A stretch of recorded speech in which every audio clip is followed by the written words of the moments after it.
Meditation in Action by Chögyam Trungpa. Read by Chris Allen.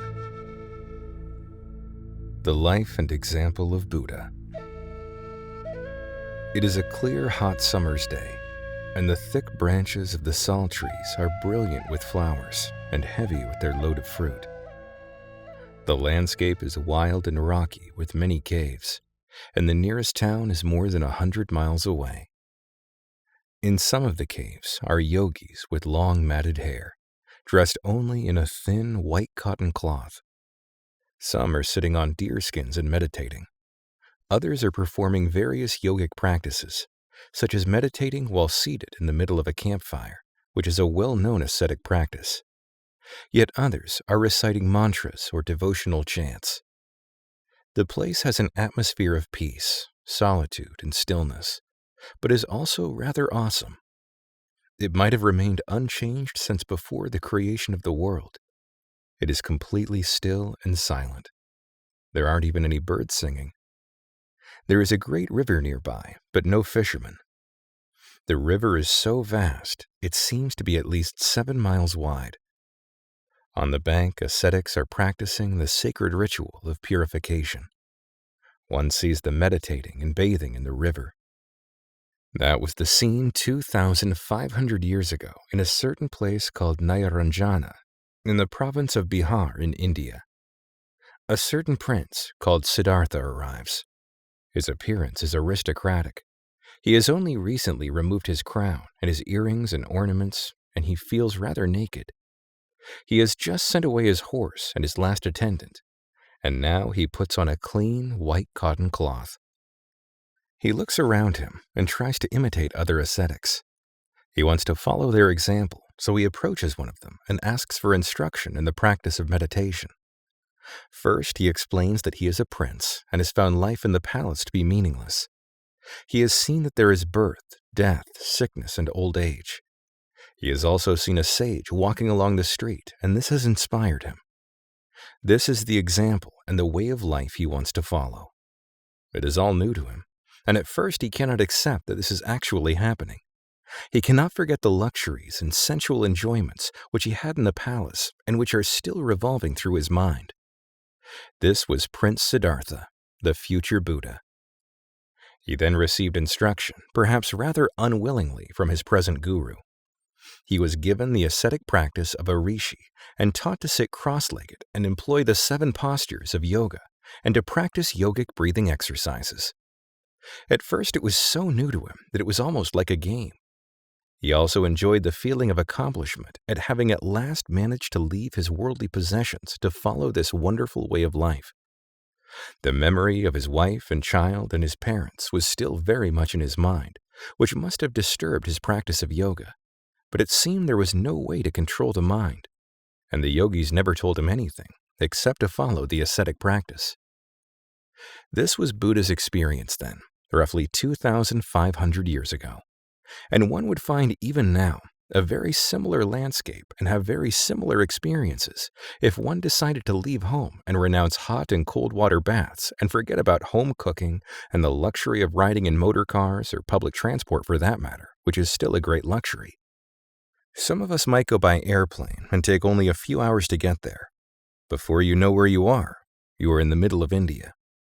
Some who are more adventurous may perhaps decide to hitchhike. Nevertheless, it would still seem unreal. The journey would be continually exciting, and there would never be a dull moment. Finally, we arrive in India. Perhaps in some ways, it is disappointing.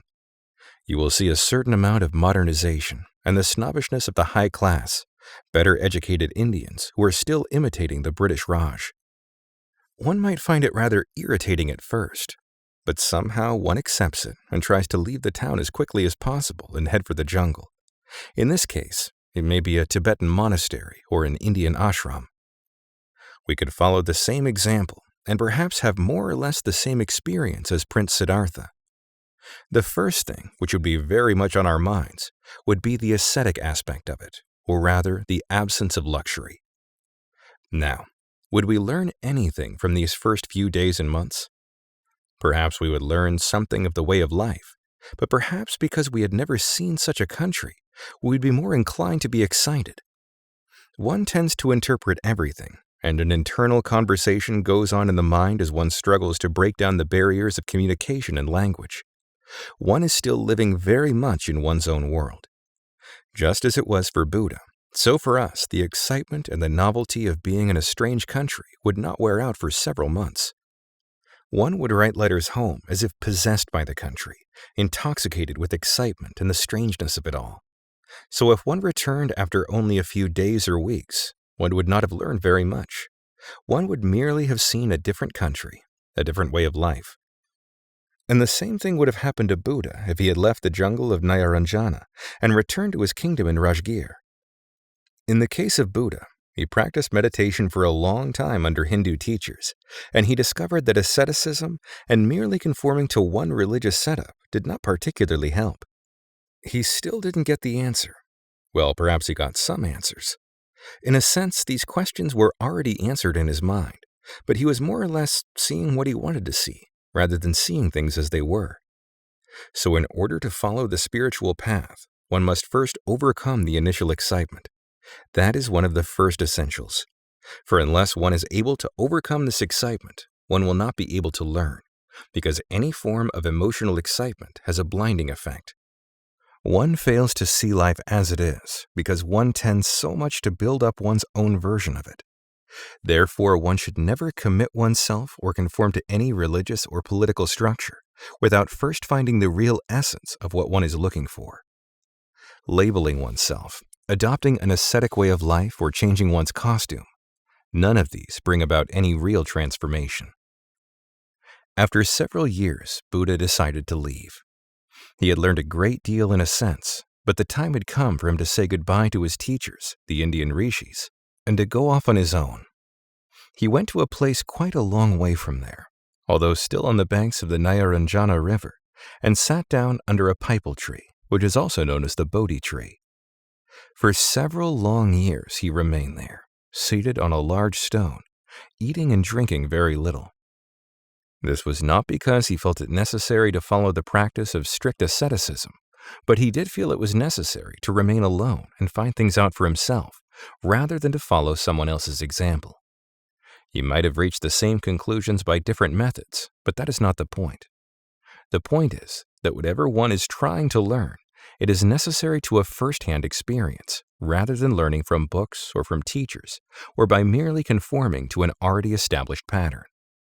That is what he found, and in that sense, Buddha was a great revolutionary in his way of thinking. He even denied the existence of Brahma, or God, the creator of the world. He determined to accept nothing which he had not first discovered for himself. This does not mean to say that he disregarded the great and ancient traditions of India. He respected it very much. His was not an anarchistic attitude in any negative sense, nor was it revolutionary in the way communists are. His was real, positive revolution. He developed the creative side of revolution, which is not trying to get help from anyone else, but finding out for oneself. Buddhism is perhaps the only religion which is not based on the revelation of God, nor on faith and devotion to God or gods of any kind. This does not mean that Buddha was an atheist or a heretic. He never argued theological or philosophical doctrines at all. He went straight to the heart of the matter, namely, how to see the truth. He never wasted time in vain speculation. By developing such a revolutionary attitude, one learns a great deal. For example, suppose one misses lunch one day. One may not be hungry. One may have had a large breakfast. But the idea of missing lunch affects one. Certain patterns are formed within the framework of society, and one tends to accept them without questioning. Are we really hungry? Or do we just want to fill up that particular midday time? That is a very simple and straightforward example. But much the same applies when we come to the question of ego. Buddha discovered that there is no such thing as I, ego. Perhaps one should say there is no such thing as I am. He discovered that all these concepts, ideas, hopes, fears, emotions, conclusions are created out of one's speculative thoughts and one's psychological inheritance from parents and upbringing and so on. We just tend to put them all together, which is of course partly due to lack of skill in our educational system. We are told what to think rather than to do real research from within ourselves. So in that sense, asceticism, meaning the experience of bodily pain, is by no means an essential part of Buddhism. What is important is to get beyond the pattern of mental concepts which we have formed. That does not mean we have to create a new pattern or try to be particularly unconventional and always go without lunch or what have you. We do not have to turn everything upside down in our pattern of behavior and in the way we present ourselves to other people. That again would not particularly solve the problem. The only way to solve the problem is by examining it thoroughly. From this point of view, we have a certain desire, or not even as strong as desire, more a feeling of wanting to conform to something. And one does not even think about it, one is just led to it. So it is necessary to introduce the idea of mindfulness. Then we can examine ourselves each time and go beyond mere opinions and so-called common sense conclusions. One must learn to be a skillful scientist and not accept anything at all. Everything must be seen through one's own microscope, and one has to reach one's own conclusions in one's own way. Until we do that, there is no savior, no guru, no blessings, and no guidance which could be of any help. Of course, there is always this dilemma. If there is no help, then what are we? Are we nothing? Are we not trying to reach something higher? What is this higher thing? What, for example, is Buddhahood? What is enlightenment? Are they just nothing? Or are they something? Well, I'm afraid I'm no real authority to answer this. I am merely one of the travelers, like everyone else here. But from my own experience, and my knowledge is, as the scripture describes it, like a single grain of sand in the Ganges, I would say that when we talk of higher things, we tend to think in terms of our own point of view, a bigger version of ourselves. When we speak of God, we tend to think in terms of our own image, only greater, colossal, a kind of expansion of ourselves. It is like looking at ourselves in a magnifying mirror. We still think in terms of duality. I am here, he is there. And the only way to communicate is by trying to ask his help. We may feel we are making contact at certain times, but somehow we can never really communicate in this way. We can never achieve union with God because there is a fixed concept, a prefabricated conclusion, which we have already accepted, and we are merely trying to put the great thing into a small container. One cannot drive a camel through the eye of a needle. So we have to find some other means. And the only way to find it is to come back to the sheer simplicity of examining ourselves. This is not a question of trying to be religious, or of making sure that one is kind to one's neighbor, or of giving as much money as possible to charity, though of course these things may also be very good. The main point is that we should not merely accept everything blindly and try to fit it into the right pigeonhole, but try to see it firsthand from our own experience. This brings us to the practice of meditation, which is very important. The trouble here is that one usually finds that books, teachings, lectures, and so on are more concerned with proving that they are right than with somehow how it is to be done, which is the essential thing. We are not particularly interested in spreading the teachings, but we are interested in making use of them and putting them into effect. The world is moving fast. There is no time to prove, but whatever we learn, we must bring it and cook it and eat it immediately. So the whole point is that we must see with our own eyes and not accept any laid-down tradition as if it had some magical power in it. There is nothing magical which can transform us just like that. Although being mechanically minded, we always look for something which will work by merely pressing a button. There is a great attraction in the shortcut, and if there is some profound method which offers a quick way, we would rather follow that than undertake arduous journeys and difficult practices. So here we see the true importance of asceticism. Punishing oneself leads nowhere, but some manual work and physical effort is necessary. If we go somewhere on foot, we know the way perfectly, whereas if we go by motor car or airplane, we're hardly there at all. It becomes merely a dream.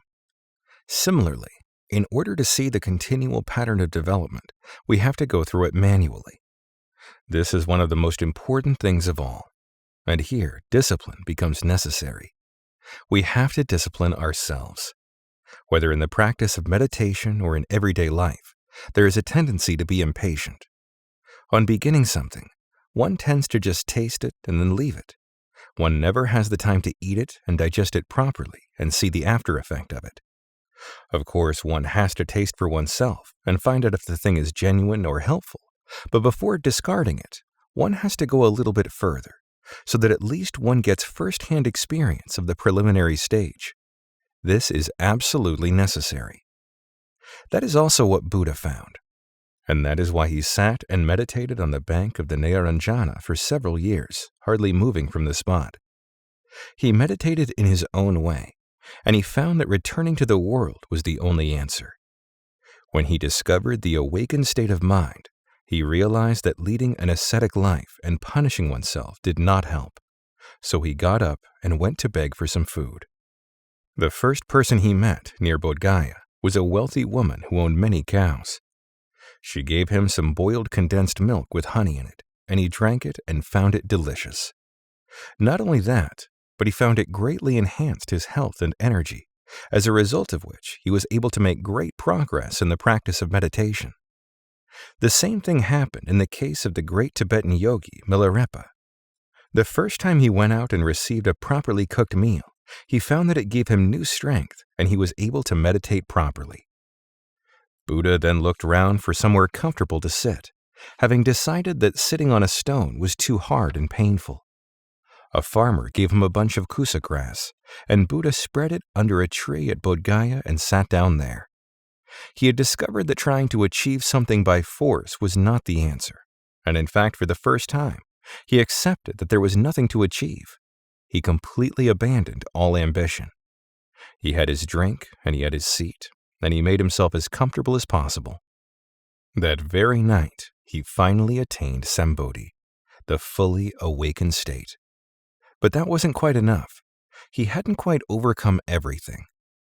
All his hidden fears and temptations and desires, the last flash of ego, came to him in the form of Mara, the evil one. First, Mara sent his beautiful daughters to seduce him, but without success. Then came the fierce troops of Mara, the last tactic of the ego. But Buddha had already achieved the state of Maitri, loving kindness. In other words, he was not just compassionate in the sense of looking down on Mara as stupid, for Mara was his own projection, but he had achieved the non-resisting state, the state of non-violence, where he identified himself with Mara. In the scriptures, it says that each arrow of Mara became a rain of flowers falling down on him. So finally, the ego surrendered, and he achieved the awakened state of mind. We ourselves might have had such an experience, perhaps in a short glimpse of clarity and peace, the open state of mind, but that is not quite enough. We have to learn how to put that into effect. We have to use that as a kind of center from which we can expand. One has to create the situation around one so that one does not have to say, "I am the awakened person." If one had to say such a thing and demonstrate it verbally, one would not be awakened. Buddha then walked for about 7 weeks. In a sense, he was just alone, and one might say he was a very lonely person, as he was the only one who saw and who had achieved something. He knew some of the answers for dealing with life and for finding the true meaning or suchness in the world of samsara. But he was not quite sure how to present this, and he almost decided not to speak. There is a gatha, or short verse, in one of the sutras where he says, "Profound peace without limit, such is the teaching I have found. But no one would be able to understand this. Therefore, I shall remain silent in the jungle." But then the true and final establishment of compassion came, and he saw his ability to create the right situation. Up to this point, he still had the desire to teach. Because he had achieved something, he felt that he should save the world, if one may use such an expression. But he had to give up this idea of saving all sentient beings. Then at the very moment when he had decided to leave the world and return to the jungle, the real selfless compassion arose in him. He was no longer aware of himself as a teacher. He no longer had the idea that he had to save people. But whenever the situation presented itself, he dealt with it spontaneously. He preached and taught for about 40 years and spent his life walking from one end of India to the other. He did not ride on an elephant or a horse or a chariot, but simply walked barefoot all over India. I think if any of us had seen him or heard him talk, it would not have been anything like a lecture as we know it. It was just simple conversation. It was not the talking that was important, but the whole situation that he created. It was not because he had achieved such spiritual power and thereby dominated the whole scene, but because he was simply being true, just as any of us could be. Therefore, the teaching had been taught before he opened his mouth.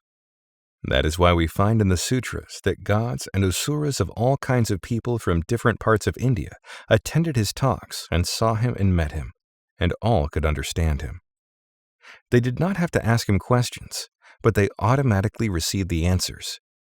This is a wonderful example of communication. Buddha never claimed that he was an incarnation of God or any kind of divine being. He was just a simple human being who had gone through certain things and had achieved the awakened state of mind. It is possible, partially possible at least, for any of us to have such an experience.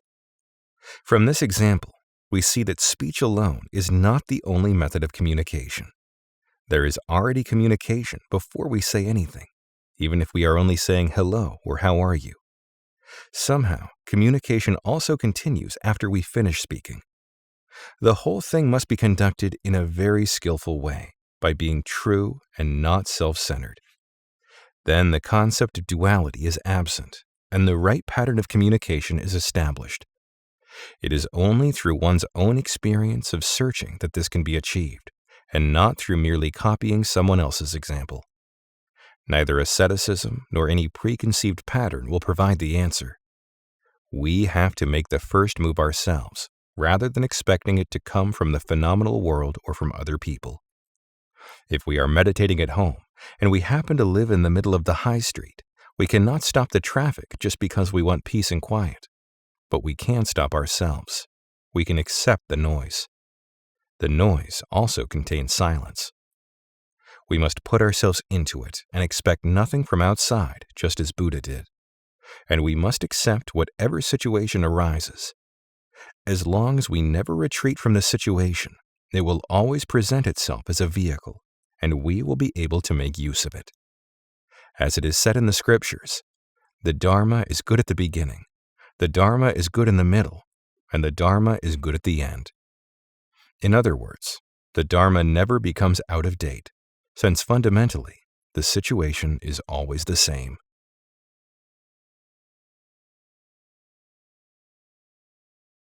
The manure of experience in the field of Bodhi. How to give birth to Bodhi, the awakened state of mind. There is always great uncertainty when you don't know how to begin, and you seem to be perpetually caught up in the stream of life. A constant pressure of thoughts, of wandering thoughts and confusion and all kinds of desires continually arises. If you speak in terms of the man in the street, he doesn't seem to have a chance, because he is never really able to look inwards, unless perhaps he reads some book on the subject and has the desire to enter into a disciplined way of life. And even then, there seems to be no chance, no way to begin.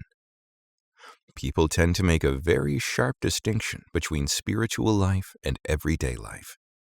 They will label a man as worldly or spiritual, and they generally make a hard and fast division between the two. So if one speaks about meditation, awareness, and understanding, then the ordinary person, who has never heard of such things, obviously would not have a clue, and would probably not even be sufficiently interested to listen properly. And because of this division, he finds it almost impossible to take the next step, and he can never really communicate with himself or with others in this particular way. The teachings, the instructions, the mystical writings may all be very profound, but somehow he is never able to penetrate through to them, so he comes to a kind of dead end. Either a man is spiritually inclined, or he is a worldly person, and there seems to be no way to bridge this gap. I think this is one of the great hindrances to the birth of Bodhi. It also happens that people who have started on the path have doubts and want to give it up. They may perhaps think that they would be happier if they gave it up and just remained agnostics. So there is something not quite flowing. There is a failure to relate one thing to another, and this is what prevents us from giving birth to Bodhi. Therefore, we have to study this problem. We have to provide some clue for the man in the street, some way of finding out, some concept that he can understand and which will still be related to his life and will still be part of his life. Of course, there is no magic word or miraculous thing which could suddenly change his mind. One wishes it were possible, by saying only a few words to enlighten someone. But even great teachers like Christ or Buddha were unable to perform such a miracle. They had always to find the right opportunity and create the right situation. If one examines the character of the person and one studies the blockage, the difficulties, then one simply goes further and further because one is trying to untie a knot which is already there, and it would take ages and ages to unravel this enlightenment and confusion. So one has to approach from another angle and start off by just accepting the character of that person, who may be completely worldly minded, and then choose one particular aspect of his activity or mentality and use it as a ladder, as an anchor, as a vehicle, so that even the man in the street could give birth to Bodhi. It is all very well to say that Buddha was an awakened person and that he is continuously living as far as the essence of the Buddha and his teachings are concerned. The universal law permeates everything. And to talk of the Sangha, the highest and most open community which can influence things. But still the majority of people could never even think of taking refuge along those lines. So somehow, one has to find the right approach, and one always finds that a person has within himself a specific character. He may be regarded as having no intelligence and no personality at all, but each person in fact has his own particular quality. It may be a great kind of violence or great laziness, but one has just to take that particular quality and not regard it necessarily as a fault or blockage, for that is the Bodhi which is in him. It is the seed, or rather the full potentiality for giving birth. He is already impregnated by Bodhi. As one particular scripture says, since Buddha nature pervades all beings, there is no such thing as an unsuitable candidate. This scripture was composed after the death of Buddha, after the parinirvana. In the world of gods and men, everyone began to doubt whether the teachings of Buddha would remain, because it seemed that now the wonderful teacher was gone, and all that remained was a group of mendicant monks, and they did not seem to do very much, or they were not able to do so. So one of the disciples was lamenting, and saying that now the world of samsara will go on, with its waves of passion, desire, hatred, and delusion. We will never have the chance to hear the Buddha's teaching and instruction. We are again plunged into darkness. So what shall we do?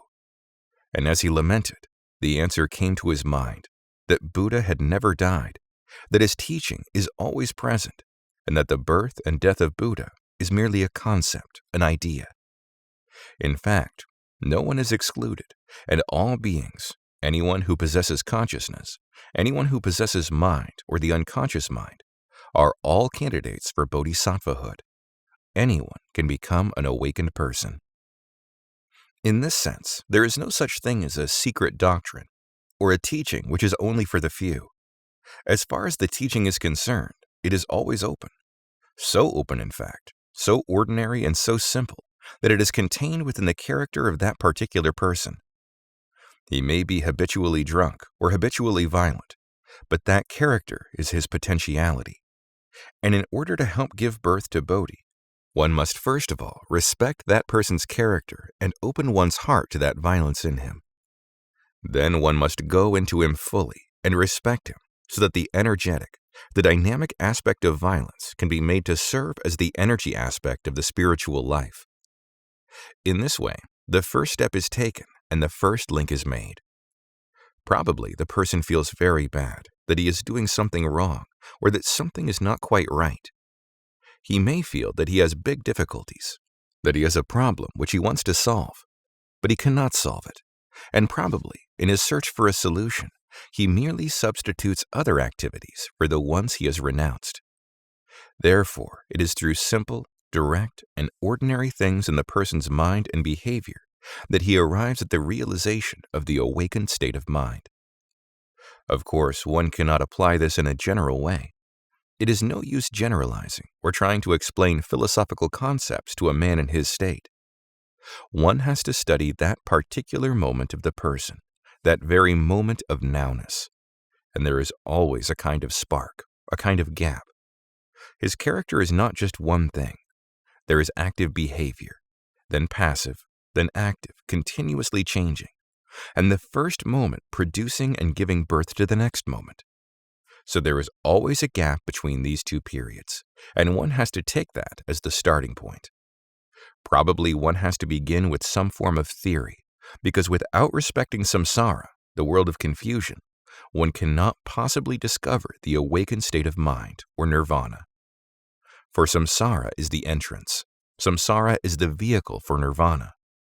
Therefore, one should say that the violent character is good. It is a wonderful thing. It is something positive. And then he begins to realize this, though at first he may be perplexed and wonder what is good in it. But somehow, if he gets beyond the fascination part of it, he at least begins to feel good. And he begins to realize that he is not just a sinner, but there is something very positive in him. It is exactly the same thing when one practices meditation. A person may begin to detect his own weaknesses. It may be in a mild form, as a wandering mind or planning for one's future.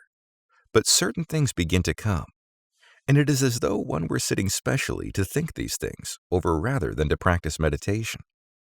Through this, one discovers certain things, and this is very valuable. It provides a wonderful opportunity. It is often mentioned in the scriptures that without theories, without concepts, one cannot even start. So start with concepts and then build up theory. And then you use up the theory and it gradually gives way to wisdom, to intuitive knowledge.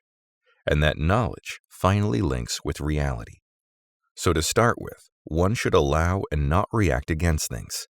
And if one wants to help a person, for example, there are two ways of doing it. One is that you want to help him because you want him to be different. You would like to mold him according to your idea. You would like him to follow your way. That is still compassion with ego, compassion with an object, compassion finally with results which will benefit you as well. And that is not quite true compassion. This plan to help other people may be a very good one, but nevertheless, the emotional approach of wanting to save the world and bring peace is not quite enough. There has to be more than that. There has to be more depth.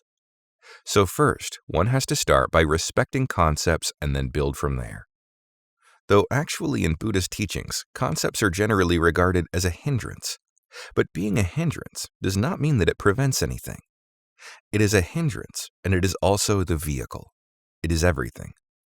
Therefore, one must pay special attention to concepts. It is said, I think in the Lankavatara Sutra, that unskilled farmers throw away their rubbish and buy manure from other farmers. But those who are skilled go on collecting their own rubbish in spite of the bad smell and the unclean work, and when it is ready to be used, they spread it on their land, and out of this they grow their crops. That is the skilled way. In exactly the same way, the Buddha says, those who are unskilled will divide clean from unclean, and will try to throw away samsara and search for nirvana. But those who are skilled bodhisattvas will not throw away desire and the passions and so on, but will first gather them together. That is to say, one should first recognize and acknowledge them, and study them, and bring them to realization. So the skilled bodhisattva will acknowledge and accept all these negative things.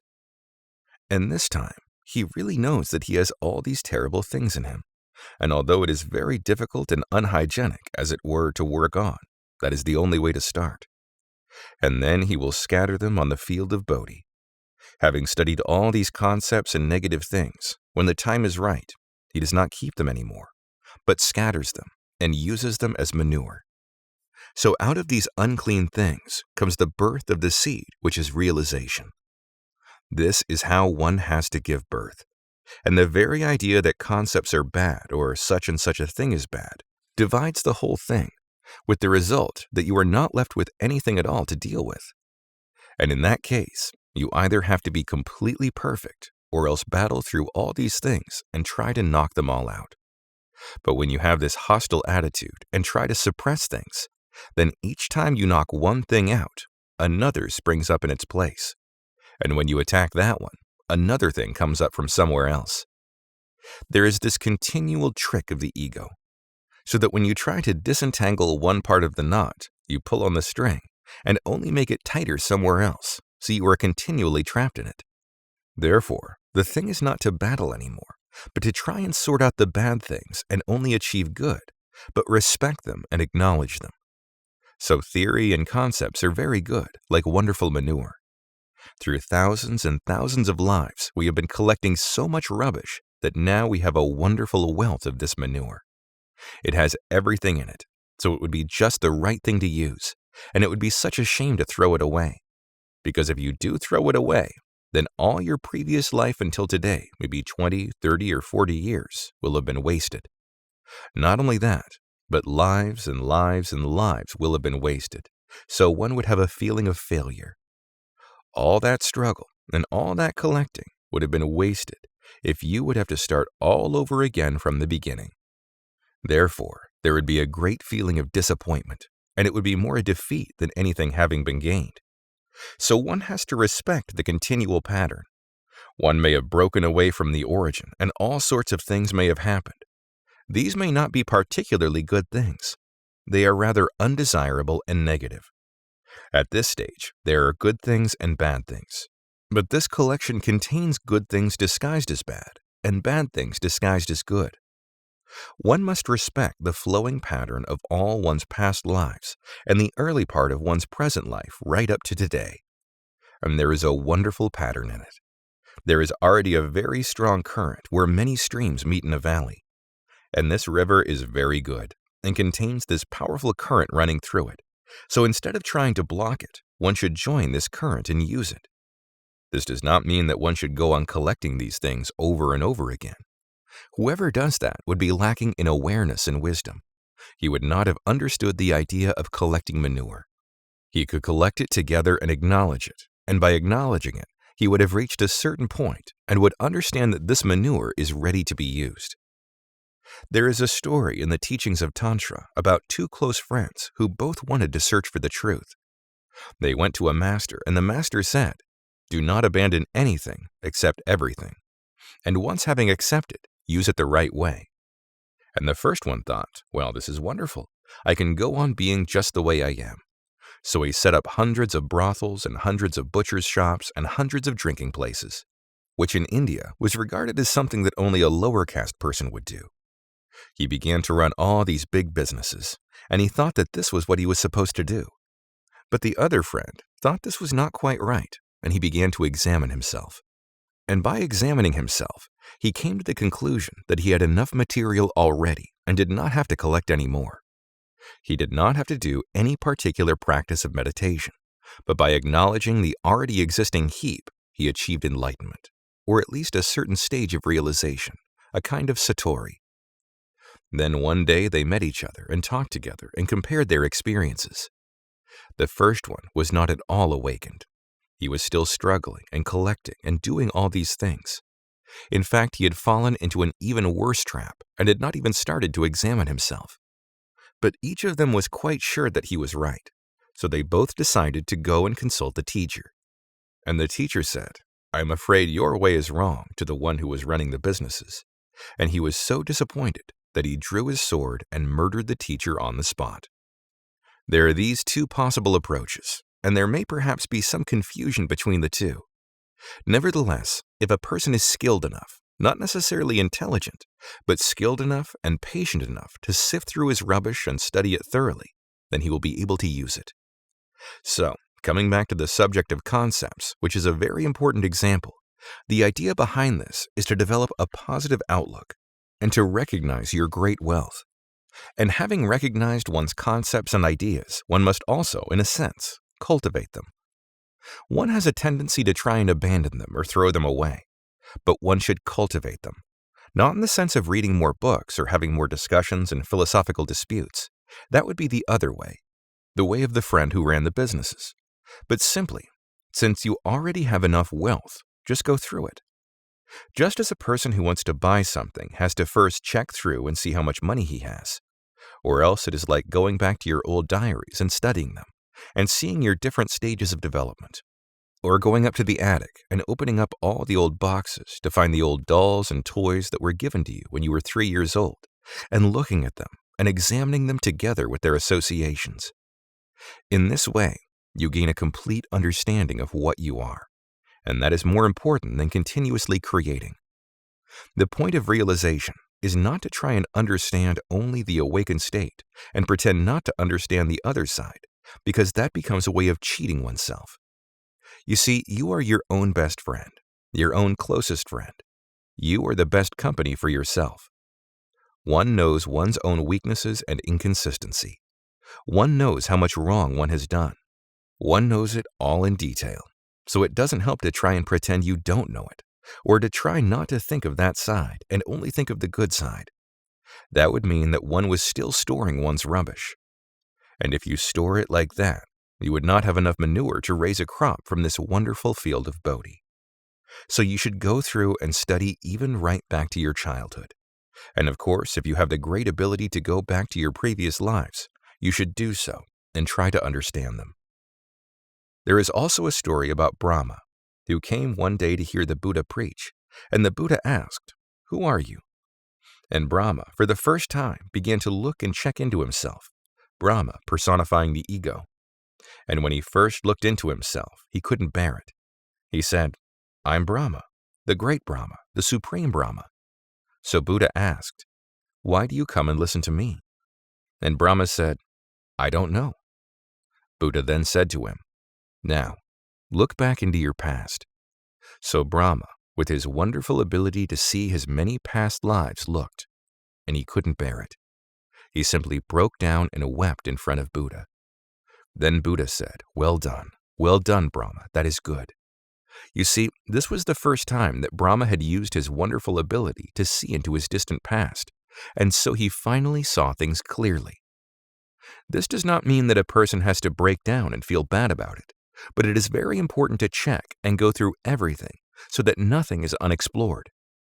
Having started from there, one gains a complete view of the whole thing, like an aerial view which takes in the whole landscape, all the trees and the road and everything, without there being anything that one pretends not to see. One must also examine fear and expectation. If there is fear of death, one examines that. If one fears old age, one examines that. If one feels uneasy about a certain ugliness in oneself, or a certain disability or physical weakness of any kind, one examines them as well. And one should also examine one's mental image of oneself, and anything one may feel bad about. It is very painful in the beginning, as Brahma showed by breaking down, when you first go through it and see it. But this is the only way to do it. Sometimes one touches on a very painful spot where one is almost too shy to look into it, but somehow one still has to go through it. And by going into it, one finally achieves a real command of oneself. One gains a thorough knowledge of oneself for the first time. Now we have explored the negative aspects and have also probably gained some idea of the positive side. We still have not attained anything. We have just started the basic collection of manure.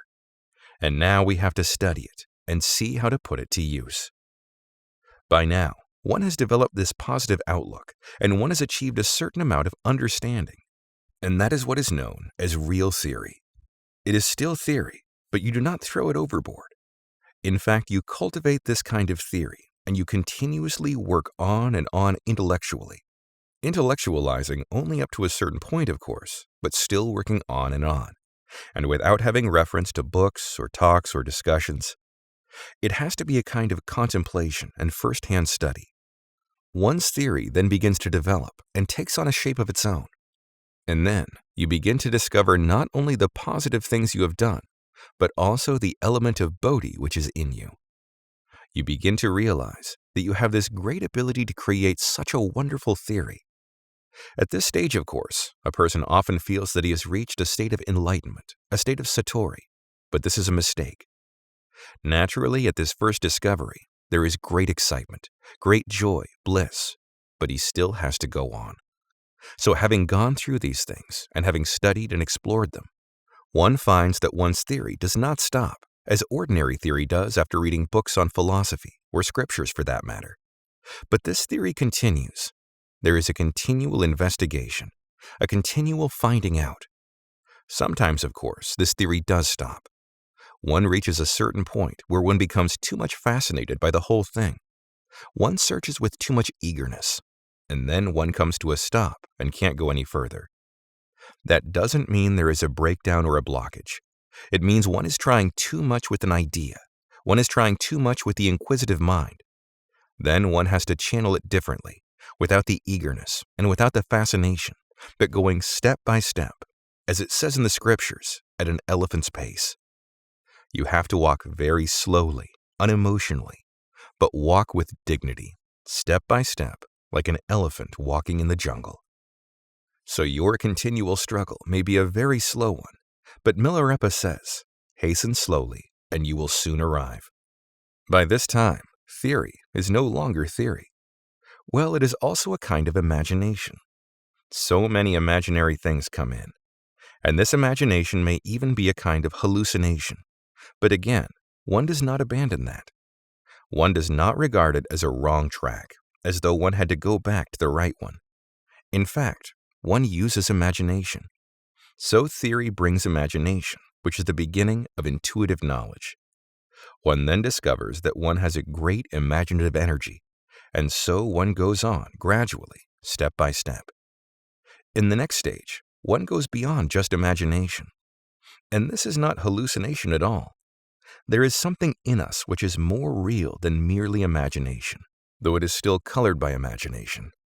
It is somehow ornamented by this sort of imaginary outline, but at the same time, there is something in it. It is like reading a children's book, for example. It is written for children, and it is entirely imaginary, but there is something in it as well. Perhaps the writer simplifies his experience or tries to be childlike so that one finds something in it. And the same is true of any story for that matter. And that imagination is not just hallucination, but real imagination. If one looks back to theory, or if one traces back to the first steps one took, it may seem a bit tiring or even unnecessary, but it isn't so. One hasn't wasted time at all. You have scattered the manure very evenly over the field, and now is the time to sow the seed and wait for the crop to grow. That is the first preparation, and now one is ready to discover. And that discovery has already begun to develop. There are many questions one would like to ask, and many things are still not certain. But in fact, at that stage, one doesn't really need to ask questions at all. Perhaps one simply needs an external person to say that it is so, although the answer is already in one. The question is like the first layer, like the skin of an onion, and when you remove it, the answer is there. This is what the great logician and philosopher of Buddhism, Asanga, described as the intuitive mind. In the intuitive mind, if one studies true logic, one finds that the answers and the opponent's attitude are in us. So we don't have to search for the answer, because the question contains the answer in it. It is a matter of going into it in depth. That is the true meaning of logic. At this stage, one has reached a kind of feeling. The imagination becomes a kind of feeling. And with that feeling, it is as though one has reached the entrance hall. Transmission.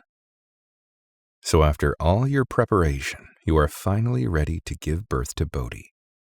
And the next thing you have to do is go to a guru, a teacher, and ask him to show you the awakened state, as if he possessed your wealth. It is as though someone else possesses your own belongings, and you are asking him to give them back to you. Well, that is what it is in fact, but one has to go through the kind of ritual of it. When you have asked him, the teacher will instruct. That is what is known as transmission. The term transmission, or abhiseka, is used particularly in the Vajrayana teachings and the teachings of Buddhist yoga. It is used a great deal in the Tibetan tradition and also in the Zen tradition.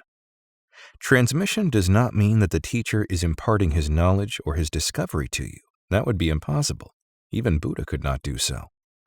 But the whole point is that we stop collecting any more things, and we just manage to empty out whatever we have.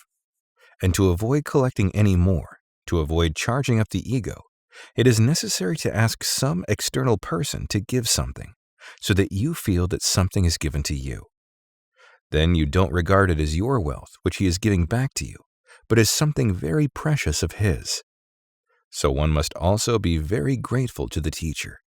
And that is a great protection against the ego, since you do not look on it as something discovered within yourself, but as something which someone else has given you. He gives you this gift, although in reality the transmission is not, as we said, something given to you. It is simply discovered within oneself. All the teacher can do is to create the situation.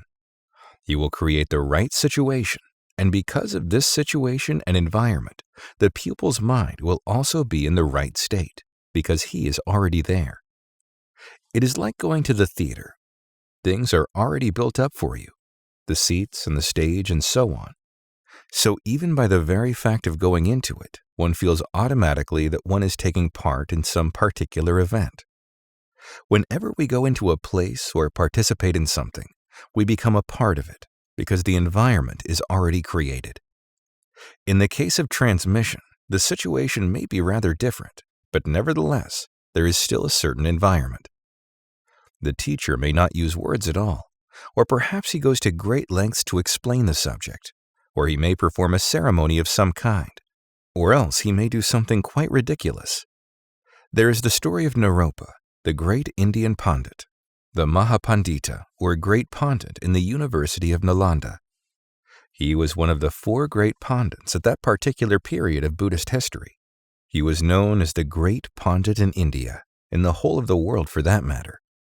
He could recite all the sacred scriptures by heart, and he knew all the philosophy and everything.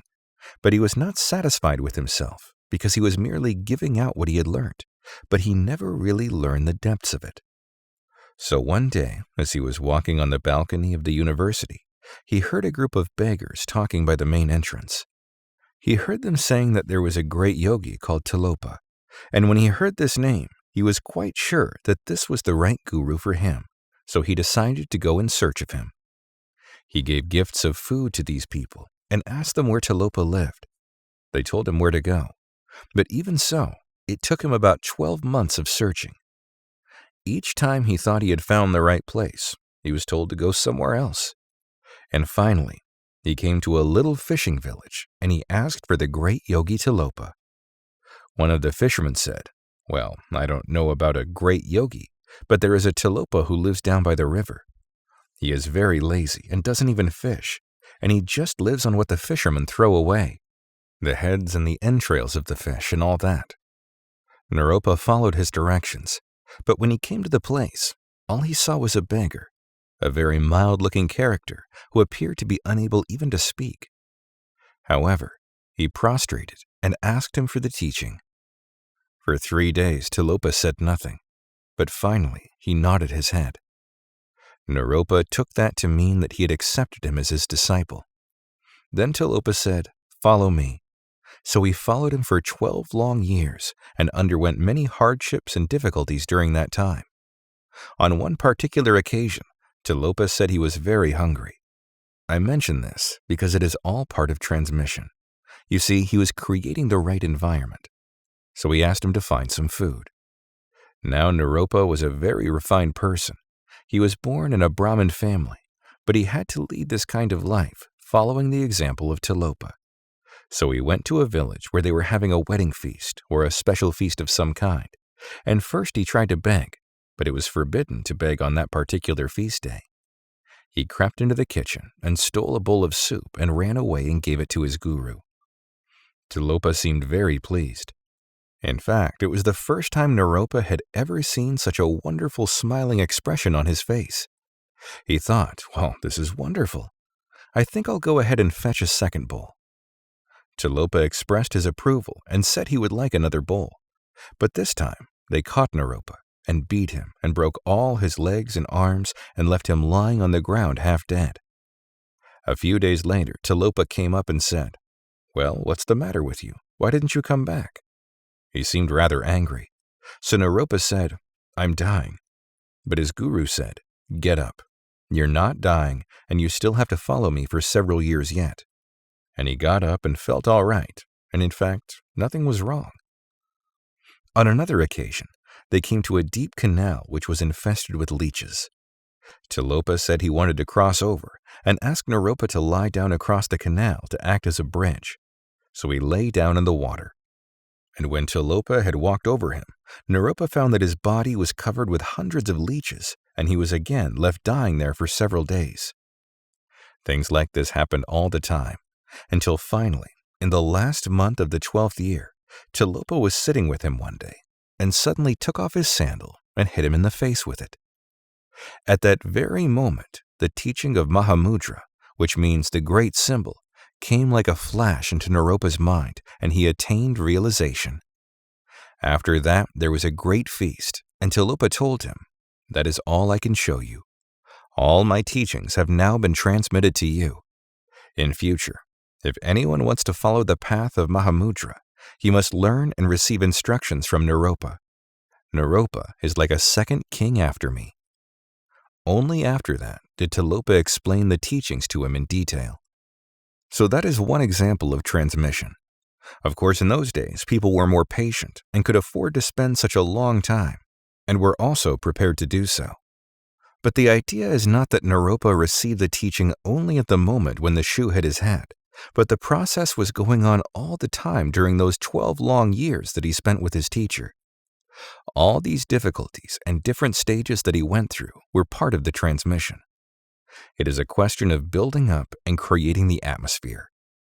In the same way, certain ceremonies of transmission, abhiseka ceremonies, are part of a process of creating an environment, which includes the room and the person, and the very fact of saying, "In 3 days' time I will instruct you, and the transmission will take place then." In this way, the disciple will mentally open himself, and when he has opened himself, the teacher will say a few words, which probably do not mean very much, or perhaps he will not say anything. The important thing is to create the right situation both on the teacher's part and on the pupil's part. And when the right situation is created, then suddenly the teacher and pupil are not there anymore. The teacher acts as one entrance, and the pupil acts as another. And when both doors are open, there is a complete emptiness, a complete oneness between the two. This is what is known in Zen terminology as the meeting of two minds. When one has finally solved the last koan, both are silent. The Zen master wouldn't say, "You are right," or "Now you've got it." He stops, and the pupil just stops, and there is a moment of silence. That is transmission, creating the right situation. That is as much as an external guru can do. It is also as much as you can do. Transmission is merely opening up on both sides, opening the whole thing. One opens oneself completely in such a way that, although it may only be for a few seconds, it somehow means a great deal. That doesn't mean one has reached enlightenment, but one has had a glimpse of what reality is. And this is not particularly exciting or startling. It is not necessarily a very moving experience. Something just opens. There is a kind of flash, and that's all. Although one sees it described in books as great bliss or Mahamudra or the awakened state of mind or Satori, all sorts of titles and names are given. But somehow the actual moment is very simple, very direct. It is merely a meeting of two minds. Two minds become one. Generosity. Generosity, dana, is one of the 6 paramitas, or transcendent actions. Par means literally the other shore. In fact, this is still used colloquially in India. Par meaning the other side of the river. Mita is one who got there. So paramita means that which has reached the other shore. Certain scholars refer to paramitas as the 6 perfections. In one sense, they are perfect actions, but the word perfection also has other connotations which are not pertinent. The aim is not to try and achieve perfection. Therefore, it is better to see the paramitas in terms of transcendence, as going beyond. These 6 transcendent actions are the actions of the bodhisattva. Bodhi means the awakened state of mind, and sattva is the person who is on the way to the awakened state. So the word bodhisattva refers to those who have achieved and those who have an inclination to follow the path of compassion, the path of love. The Hinayana path, the lesser vehicle, known as the elementary path or the narrow path, is based on discipline, the first requirement for the development of freedom. And this path disciplines not only mind through the practice of meditation, but also speech and physical behavior. Discipline of this sort is quite different from laying down a moral code of law or moralizing in the sense of sin and virtue. It concerns acting properly, acting truly, acting thoroughly, acting according to the law of what is. So we must see this concept of discipline, or sila paramita, clearly. It becomes the basis of everything. It is, one might say, the narrow path, which is in itself a kind of simplicity. For instance, if there was only one little track through a mountain pass, and the rest of the terrain was completely overgrown with trees and bushes and so on, then we would have no difficulty at all in deciding which way to go. If there is only one track, either you go on or you turn back. The whole thing is simplified into one event, or one continuity. Therefore, discipline does not limit our activities by declaring that such and such a thing is against the divine law or is immoral. It is just that there is only one way of true simplicity ahead of us. Fundamentally, discipline comes down to the samatha practice of developing awareness, through which one merely sees what is. Every moment is now, and one acts through the experience of the present moment. We have now talked of the narrow path. From there, we come to the Mahayana, the great vehicle, which is the open path, the path of the bodhisattva. The narrow path is not merely simple and direct, but also has great character, great dignity. Building on that foundation, we develop compassion. In reality, compassion has nothing particular to do with being compassionate in the sense of being charitable or kind to one's neighbors, or giving regular donations to refugees, or paying subscriptions to various charitable organizations, although that may also be included. This charity is fundamental. It amounts to developing warmth within oneself. Out of this simplicity and awareness, the bodhisattva develops selfless warmth. He doesn't even think in terms of his own psychological benefit. He doesn't think, I would like to see him not suffering. I does not come into it at all. He speaks and thinks and acts spontaneously, not thinking even in terms of helping or fulfilling any particular purpose. He does not act on religious or charitable grounds at all. He just acts according to the true, present moment, through which he develops a kind of warmth. And there is a great warmth in this awareness, and also great creativity. His actions are not limited by anything, and all sorts of creative impulses just arise in him, and are somehow exactly right for that particular moment. Things just happen, and then he simply sails through them, so there is a continual, tremendous creativity in him. That is the real act of karuna, a Sanskrit word which means noble heart or compassionate heart.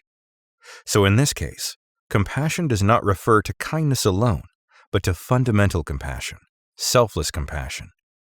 He is not really aware of himself, so compassion has greater scope to expand and develop, because here there is no radiator, but only radiation. And when only this radiation exists without a radiator, it could go on and on and on, and the energy would never be used up.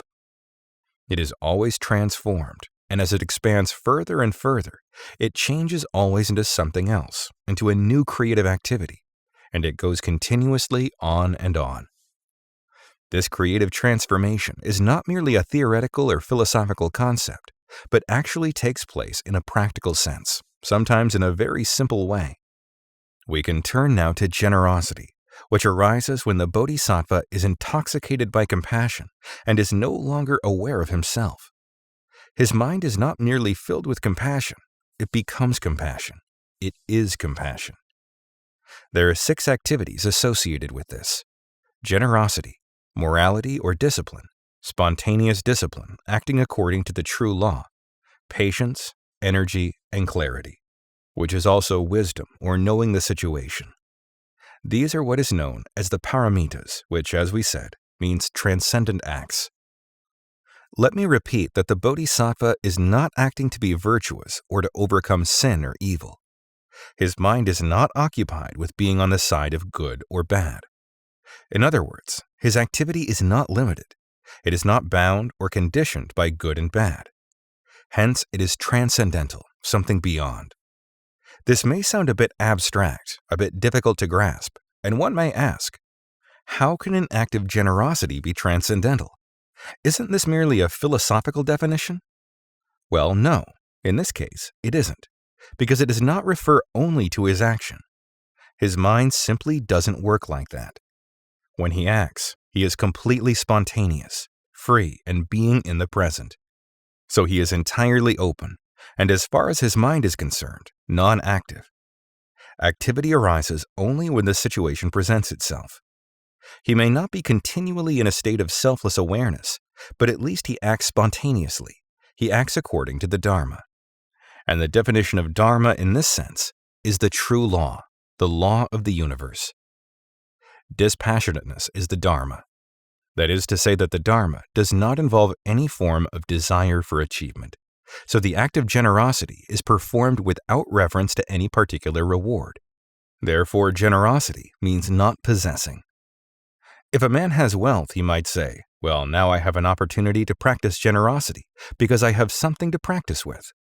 But for the bodhisattva, this question doesn't arise at all. It is not a question of owning anything. Generosity is simply an attitude of mind in which one does not want to possess and then distribute among people. Again, generosity refers not only to the practice of meditation, where one may feel a kind of selflessness of not holding anything back, but it is also something positive. In the scriptures, Buddha speaks of the practice of generosity by stretching the arm out and by holding the arm in. There is a story from the time of Buddha of a beggar woman who was one of the poorest beggars in India because she was poor in kind and also poor in mind. She wanted so much, and this made her feel even poorer. One day, she heard that Buddha was invited to Anathapindika's place in the Jeddah Grove. Anathapindika was a wealthy householder and a great donor. So she decided to follow Buddha because she knew that he would give her food, whatever was left over. She attended the ceremony of offering food to the Sangha, to Buddha, and then she sat there waiting until Buddha saw her. He turned around and asked her, "What do you want?" Of course he knew, but she had to actually admit and say it.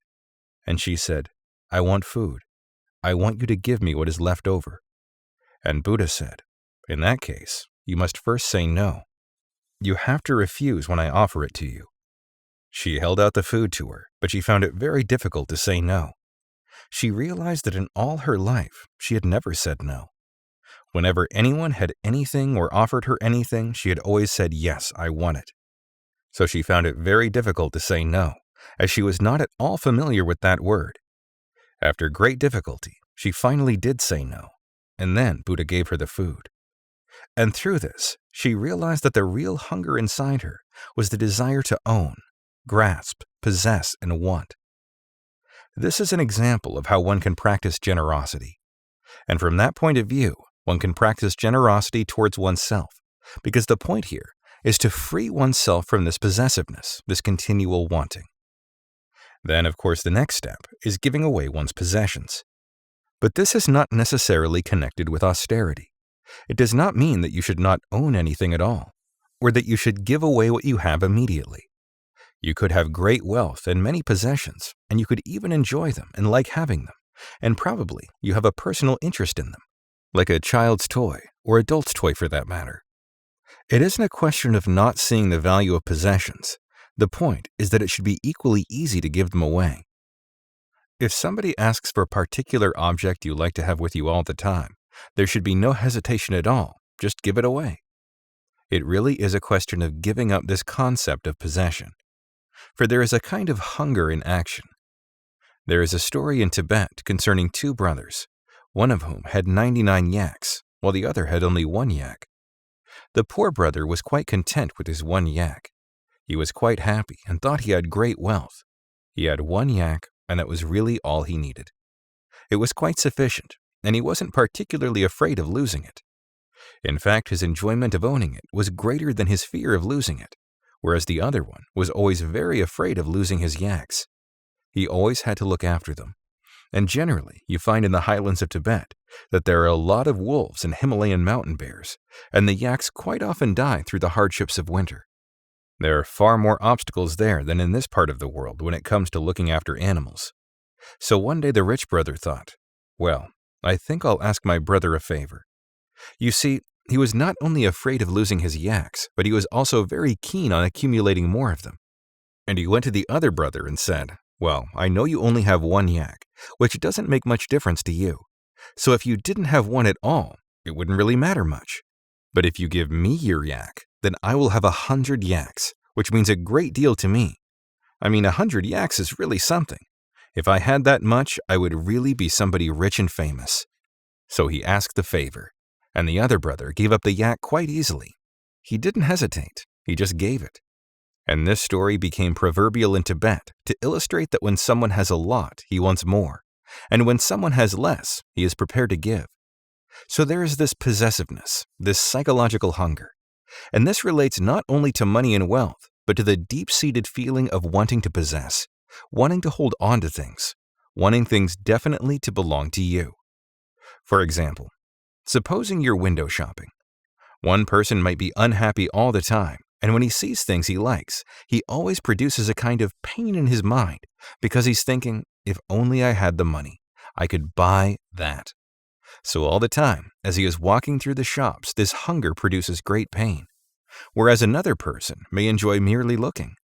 So this wanting to own, wanting to possess, and not being prepared to give out is not really a weakness for any particular thing.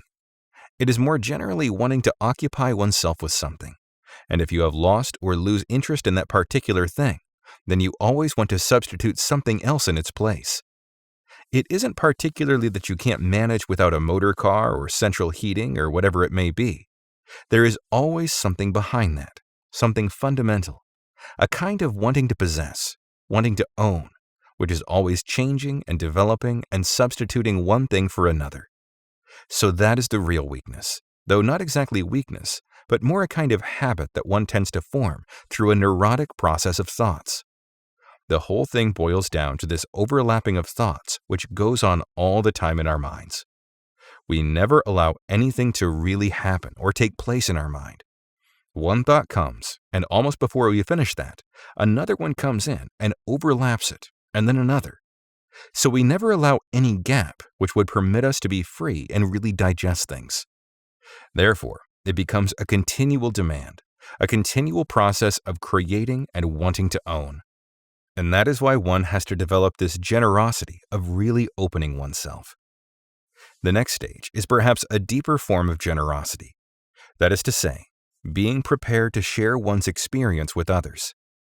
Now that is a rather tricky thing, because there's also a danger that you'll be trying to teach somebody else what you have learned. It is rather a delicate matter. You might reveal something partly because you would like to talk about it. It may be rather exciting, and perhaps you know more about it than the other person and want to show off. This is a bit tricky. Nevertheless, putting it into words, whatever you have achieved, and giving it to someone else is the only way to develop yourself. This particularly applies to teachers, and for advanced teachers, in fact for any teachers, it is necessary not just to learn things and keep them, but to use them and put them into effect by giving them out, though not with the idea of any reward. That is what is known as the dana of Dharma, where you give out all the time. Of course, you have to be very careful not to give the wrong present to the wrong person. Supposing, for example, that the person is not very keen on listening to your experiences, particularly connected with meditation and so on, then you do not go on talking about it, because then it would not really be dana at all. And perhaps to such a person, it would be more appropriate to give something else rather than dharma. And one has to see that with intelligence, clarity, and wisdom, The Prajnaparamita will have to deal with that. But on the whole, one has to give out if one wants to receive anything in. A continual process of transformation takes place. There is a tradition in Tibet that if you want to receive any teaching or instruction, you generally give some present to the guru. This does not mean, by the way, that I want to collect from the audience. But the concept behind this is that when you want something, I would like to receive teaching, I want to know something, then you have to give out something as well. This also raises the point that you are not entirely a poor person who is dependent on somebody or humiliated because you just want to help, but you have something great to give out. In the Tibetan tradition of Buddhism, when people went to India to translate texts and receive teachings from Indian masters, they spent the first about 2 years collecting gold from all over Tibet. They always gave something before they received instruction. So the whole point there is that one has to realize the value of teachings, though one can't really price them at all in terms of material wealth. But one must be prepared to give out something. And one of the most important things of all, of course, is giving out ego, which is one of our most precious and valuable possessions. We have to give that out. And there are certain practices, such as prostrations in the Tibetan tradition, where before one can practice any of the further stages of meditation, one has to do 100,000 prostrations. This is in connection with the practice of Buddhist yoga. And the idea of prostration is giving out, surrendering, opening, a kind of emptying out process or preparation of the vessel or container in order to receive. You have to open and empty out an already sound cup. That is what you have to offer, and then you can receive everything intact with complete value, with complete quality. In the case of a teacher, of course, that is also very important, and I am sure we are all teachers in our different ways. I am sure we can always teach people in different degrees. And teachers must be prepared to learn from pupils. That is very, very important. Otherwise, there is really no progress on the part of the students, because in a sense, one would be too keen and interested in the process of making the pupils receive the expansion of one's own ego and wanting to produce another you, rather than helping them to develop ability of their own. So teachers must be prepared to learn from their pupils. Then there is a continual rapport. Exchanging takes place all the time. Then as you teach, the pupils don't get bored with you because you develop as well. There is always something different, something new each moment, so the material never runs out. One could apply this even to technical studies and the way of teaching things. It could be mathematics or science or anything at all. If the teacher is prepared to learn from the pupil, then the pupil also becomes eager to give. So there is real love and real communication takes place. That is the greatest generosity. One can see in the life of Buddha that he never taught merely with a kind of pompous authority. He never just used his authority as Buddha, as the awakened person. He never taught by saying, "You are wrong and I am right." Though he did sometimes point out that this is the right path and that is wrong, using discriminative wisdom, but somehow he always encouraged discussions among his disciples. And the disciples always contributed something to his teaching, and he always communicated in a certain way and asked certain questions. Is that so, or is it not? And judgment was left to the pupils. And then he said yes or no, but whatever the answer was, he just built from there. So a continual give and take process took place, and I am sure one can also do this in a very similar way. Of course, when one has something to say, one would generally like to just read straight through before getting any criticisms or any kind of reaction from the other person, which is really based on a kind of secret fear, not being fully confident in oneself because one is afraid to show the folly of ego. So one tends to state it as a bald fact and just leave it. Then, when the pupil can't quite take part in it, it becomes very formal and very difficult and solemn, and they don't enjoy learning. They become conscious of being taught, of being told this and that, and then somehow it ceases to be creative, and it doesn't really seep into their personality and enable them to develop their own ability and knowledge.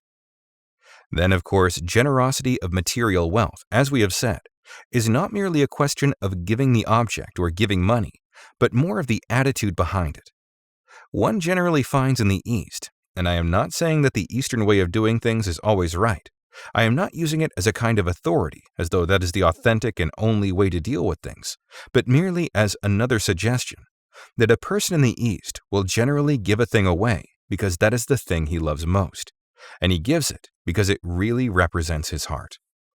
It is most strange the things that happen in the case of someone like myself, having been abbot of a monastery traveling around in various districts of Tibet. One has been given all sorts of things, such as headdresses and ornaments, women's aprons and women's shoes and rings and so on. Not that they thought one really needed these things, but it was their precious object, something which in fact represented them. They have in them this desire to possess, and that is why they give in this way. The giving and the concept of punya, merit, is not just a question of giving objects and spending a large sum of money, but also of taking part in it physically and being wholly involved in the process of giving. As with anything else in this kind of work, such as the practice of meditation, you have to be fully involved. You have to become one with what you are doing. So it is with giving things away, no matter how small the thing is in terms of value, one must be fully involved in the giving so that a part of one's ego is also given away. Through that, one reaches paramita, the transcendental act, which is something beyond. Then one is not conscious of virtue and giving away things in an effort to be religious, and one is not conscious of receiving any particular reward of good merit. If one is giving merely in order to gain merit, then that tends to build up one's ego rather than really giving anything away. So if one is able to give out oneself, ego, a part of that possessiveness and passion, then one is really practicing the Dharma, which is passionlessness, and the merit automatically becomes a byproduct, and one is not all the time trying to achieve merit.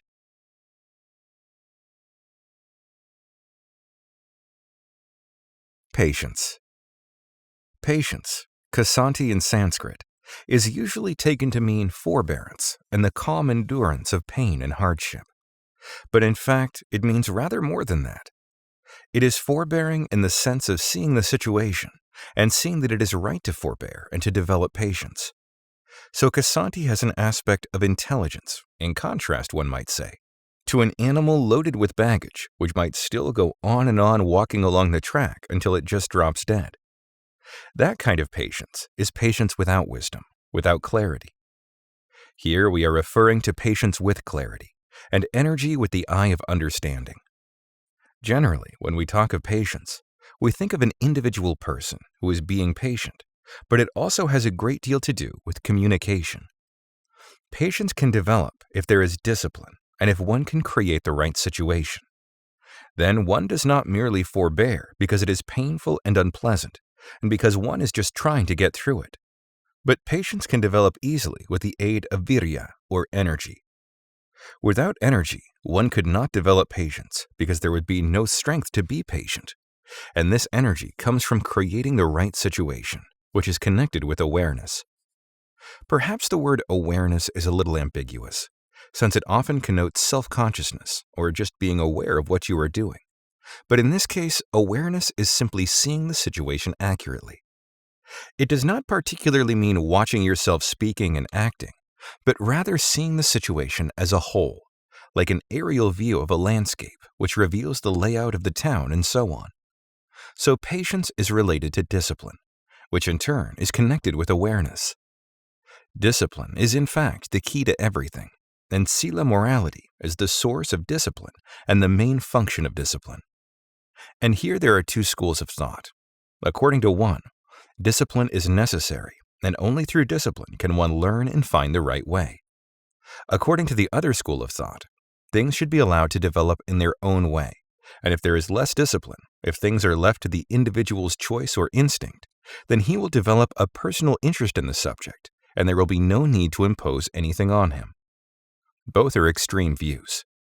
Not that Buddhists like to see compromise in every case. It is more a question of seeing things very clearly. Whenever there is too much discipline, it is invariably being imposed by someone else. There are rules and regulations, and one is always being watched and told what to do, in which case one is not really being what one is. Somebody else is merely expanding his ego and imposing his idea on you. That would be a kind of dictatorship rather than discipline, because it would be trying to force things to grow, as opposed to allowing them to grow naturally. On the other hand, if discipline is left entirely to the individual and he has to feel his own way, he would find it very difficult, except in the very rare case of a person who is very intelligent and highly controlled, in the sense of not being influenced by an irregular or neurotic pattern of thought, opinions, and emotions. Which is not to say that most people are mad or psychologically disturbed, but this element is in everyone. There is usually a neurotic aspect which causes us, in some way or another, to react to a given situation and develop a neurotic way of dealing with it, which is not at all the true way. That is acting according to one's conditioning rather than according to what is. So in this case, the person would not have the ability to develop freedom because freedom is not properly presented to him. Freedom must be presented properly. In fact, the word freedom itself is a relative term, freedom from something. Otherwise, there is no freedom. And since it is freedom from something, one must first create the right situation, which is patience. This kind of freedom cannot be created by an outsider or some superior authority. One must develop the ability to know the situation. In other words, one has to develop a panoramic awareness, an all-pervading awareness, knowing the situation at that very moment. It is a question of knowing the situation and opening one's eyes to that very moment of nowness. And this is not particularly a mystical experience or anything mysterious at all, but just direct, open, and clear perception of what is now. And when a person is able to see what is now without being influenced by the past or any expectation of the future, but just seeing the very moment of now, then at that moment there is no barrier at all. For a barrier could only arise from association with the past or expectation of the future. So the present moment has no barriers at all. And then he finds there is a tremendous energy in him, a tremendous strength to practice patience. He becomes like a warrior. When a warrior goes to war, he does not think of the past or his previous experience of war, nor does he think of the consequences for the future. He just sails through it and fights. And that is the right way to be a warrior. Similarly, when there is a tremendous conflict going on, one has to develop this energy combined with patience. And this is what is known as right patience with the all-seeing eye, patience with clarity. Of course, one may find it possible to be open and mindful of the present moment when one is alone or when the right situation presents itself, say on a sunny day or a pleasant evening or in good company, or reading a suitable book or something of that nature, where the situation is right or closer to what one wants to do. Then it is easier. But often it does not happen like that. Perhaps one is in the wrong company, or perhaps one is terribly depressed or very disturbed in some way. But one has to see the sameness of the two aspects. Of course, this is very easy to talk about and rather difficult to do. The thing is that even when the situation appears to be favorable, such as right here in the country where everything is quiet and there is no noise, still one is somehow never able to escape from emotional disturbances and depression and the great collection of things in one's mind. Partly, these are interdependent with other people, and partly, it is because one is not able to be open and develop enough strength of patience. Therefore, the whole thing tends to split off as a separate entity rather than being a part of the whole pattern of a mandala. That is to say that one should always remain in the center and not react to the situation. If one thinks something is going wrong and one would like to see it done right, that may be a very charitable thought. Nevertheless, there is the element of I involved. I would like him to be happy, or if it makes him happy, then I will be happy as well. So there's the idea of both enjoying this happiness. And either way, this is a kind of indulging in happiness. So it often occurs that one is not being in the center of the potter's wheel, as it were. And if one accidentally throws clay at the edge of a potter's wheel, it flies off. There is nothing wrong with the clay and nothing wrong with the wheel. You simply threw the clay in the wrong spot. And if you throw the clay in the center, then it makes beautiful pots. So the whole point is that you have to be in the center all the time and not expect some external person or situation to act for you. In other words, he who develops highly skilled patience will never expect anything from anyone, not because he is distrustful, but because he knows how to be at the center, and he is the center. So in order to achieve silence, you would not chase the birds away because they make a noise. In order to be still, you would not have to stop the movement of air or the rushing river, but accept them, and you will yourself be aware of the silence. Just accept them as part of the establishment of silence. So the mental aspect of the noise of birds affects the psychological aspect in you. In other words, the noise that birds make is one factor, and one psychological concept of noise is another. And when one can deal with that side, the noise of birds becomes merely audible silence. So the whole point is that one should not expect anything from outside. One should not try to change the other person or try to put across one's opinions. One should not try to convince a person at the wrong moment when one knows he already has a very clear idea of his own, or it is simply not the right moment for your words to get through to him. There is an analogy of two people walking barefoot along a very rough road, and one thought it would be very good to cover the whole road with leather so it would be very soft. But the other one, who was wiser, said, "No, I think if we covered our feet with leather, that would be the same." So that is patience, which is not being distrustful, but is a matter of not expecting anything and not trying to change the situation outside oneself. And that is the only way to create peace in the world. If you yourself are prepared to step into it and to accept, then somebody else makes the same contribution. So if 100 people did the same, the whole thing would become right. There is a Tibetan story that there were once 101 soldiers, and one of them, who was quite young, happened to be the son of the commander-in-chief. And his father said to him, "You seem to be late. All the others have saddled their horses, so how about you?" And he answered and said, "Well, if 100 people can saddle their 100 horses so quickly, then one person will not take very long." But of course they had all saddled their horses at the same time, so he was left behind. So if one expects the external situation to change, the whole thing becomes reversed, and one finds that from all directions one is being pushed away and one is being defeated. It is like walking on ice. Sometimes, of course, one can change the situation with certain people, perhaps by going through a series of painful steps, like complaining to the person or going to great lengths to explain that so-and-so disturbs one or such and such a thing is not acceptable. But by the time one has gone through this rather long process, the very aim one was trying to achieve, namely peace and quiet, has long ago disappeared, and one hasn't achieved anything. So the whole thing becomes a continual rat race. Therefore, patience is the way to set the example of peace. If one would like to create a quiet atmosphere somewhere, then one has to develop patience. Not just bearing pain, but seeing the amusing side of that situation where one finds oneself irritated.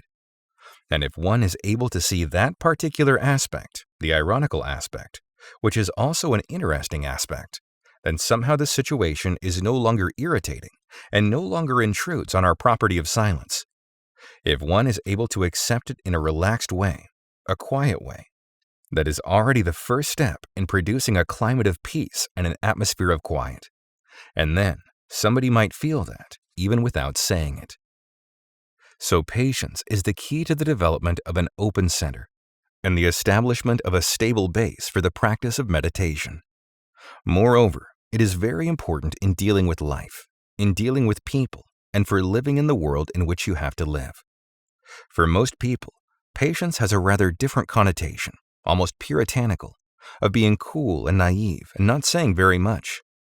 Life may be painful, but one just bears it with a false smile. And that is not patience at all, because if one is not prepared to be one with the situation and see the amusing aspect, then one day this puritanical forbearance is bound to break, it is bound to burst, and then there would be no place for patience at all.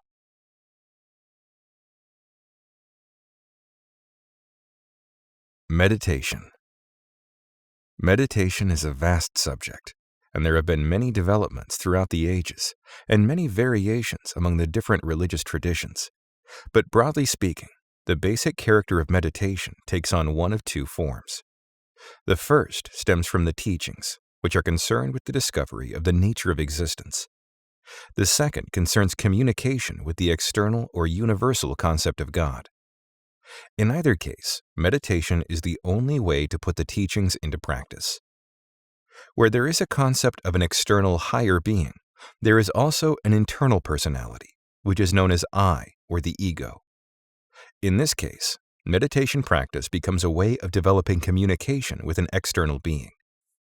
This means that one feels oneself to be inferior, and one is trying to contact something higher, greater. Such meditation is based on devotion. This is basically an inward or introvert practice of meditation, which is well known in the Hindu teachings, where the emphasis is on going into the inward state of samadhi, into the depths of the heart.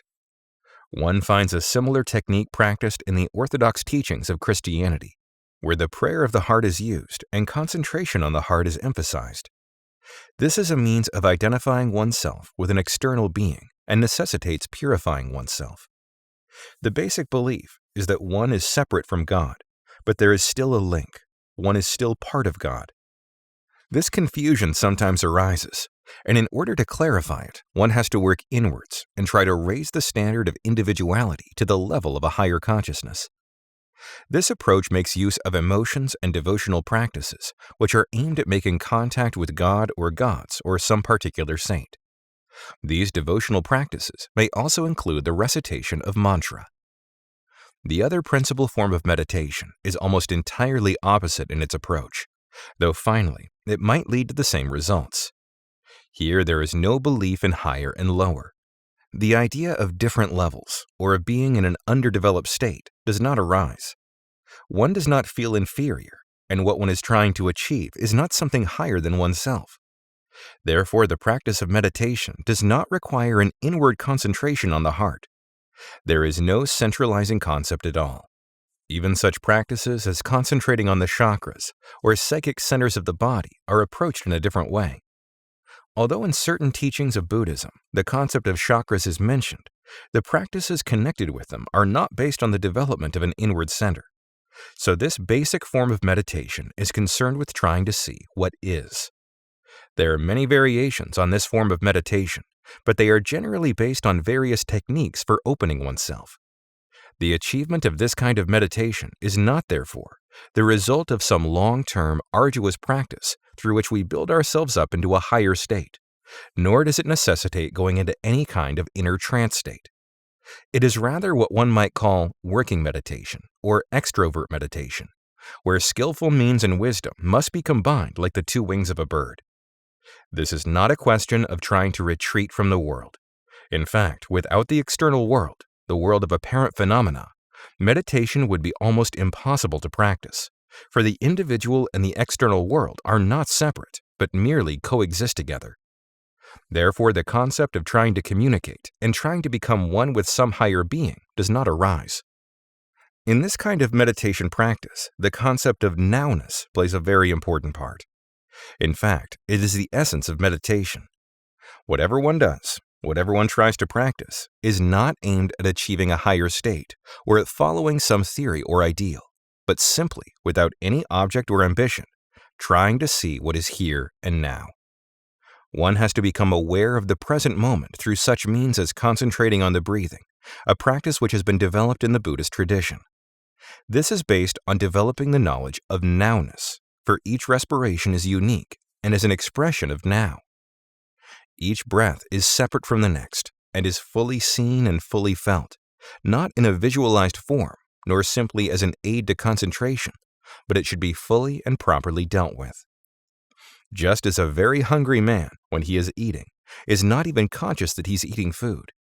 He is so engrossed in the food that he completely identifies himself with what he is doing and almost becomes one with the taste and enjoyment of it. Similarly with the breathing, the whole idea is to try and see through that very moment in time. So in this case, the concept of trying to become something higher does not arise at all, and opinions do not have much importance. In a sense, opinions provide a way to escape. They create a kind of slothfulness and obscure one's clarity of vision. The clarity of our consciousness is veiled by prefabricated concepts and whatever we try to fit into some pigeonhole or in some way make it fit with our own preconceived ideas. So concepts and theories, and for that matter theology, can become obstacles. One might ask, therefore, what is the point of studying Buddhist philosophy? Since there are scriptures and texts, and there is surely some philosophy to believe in, Wouldn't that also be a concept? Well, that depends on the individual, but basically it is not so. From the start, one tries to transcend concepts, and one tries, perhaps in a very critical way, to find out what is. One has to develop a critical mind which will stimulate intelligence. This may at first cause one to reject what is said by teachers or what is written in books, but then gradually, one begins to feel something and to find something for oneself. That is what is known as the meeting of imagination and reality, where the feeling of certain words and concepts meets with intuitive knowledge, perhaps in a rather vague and imprecise way. One may be uncertain whether what one is learning is right or not, but there is a general feeling that one is about to discover something. One cannot really start by being perfect, but one must start with something. And if one cultivates this intelligence, intuitive insight, then gradually, stage by stage, the real intuitive feeling develops, and the imaginary or hallucinatory element is gradually clarified and eventually dies out. Finally, that vague feeling of discovery becomes very clear, so that almost no doubt remains. Even at this stage, it is possible that one may be unable to explain one's discovery verbally or write it down exactly on paper.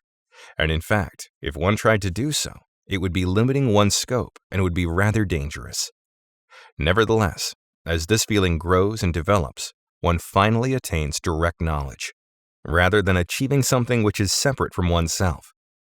As in the analogy of the hungry man, you become one with the subject. This can only be achieved through the practice of meditation. Therefore, meditation is very much a matter of exercise. It is a working practice. It is not a question of going into some inward depth, but of widening and expanding outwards. These are the basic differences between the two types of meditation practice.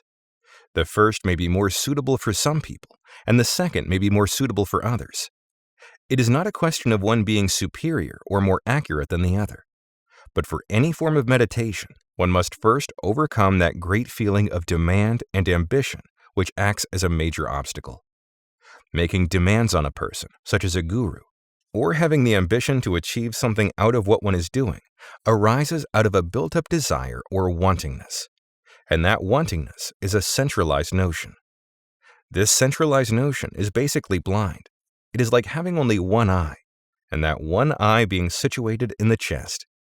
When you try to walk, you cannot turn your head around, and you can only see a limited area. Because you can see in only one direction, the intelligence of turning the head is lacking. Therefore, there is a great danger of falling. This wantingness acts as a veil, and becomes an obstacle to the discovery of the moment of nowness, because the wanting is based either on the future or on trying to continue something which existed in the past, so the nowness is completely forgotten. There may be a certain effort to focus on the nowness, but perhaps only 20% of the consciousness is based on the present, and the rest is scattered into the past or the future. Therefore, there is not enough force to see directly what is there. Here, too, the teaching of selflessness plays a very important part. This is not merely a question of denying the existence of ego, for ego is something relative. Where there is an external person, a higher being, or the concept of something which is separate from oneself, then we tend to think that because there is something outside, there must be something here as well.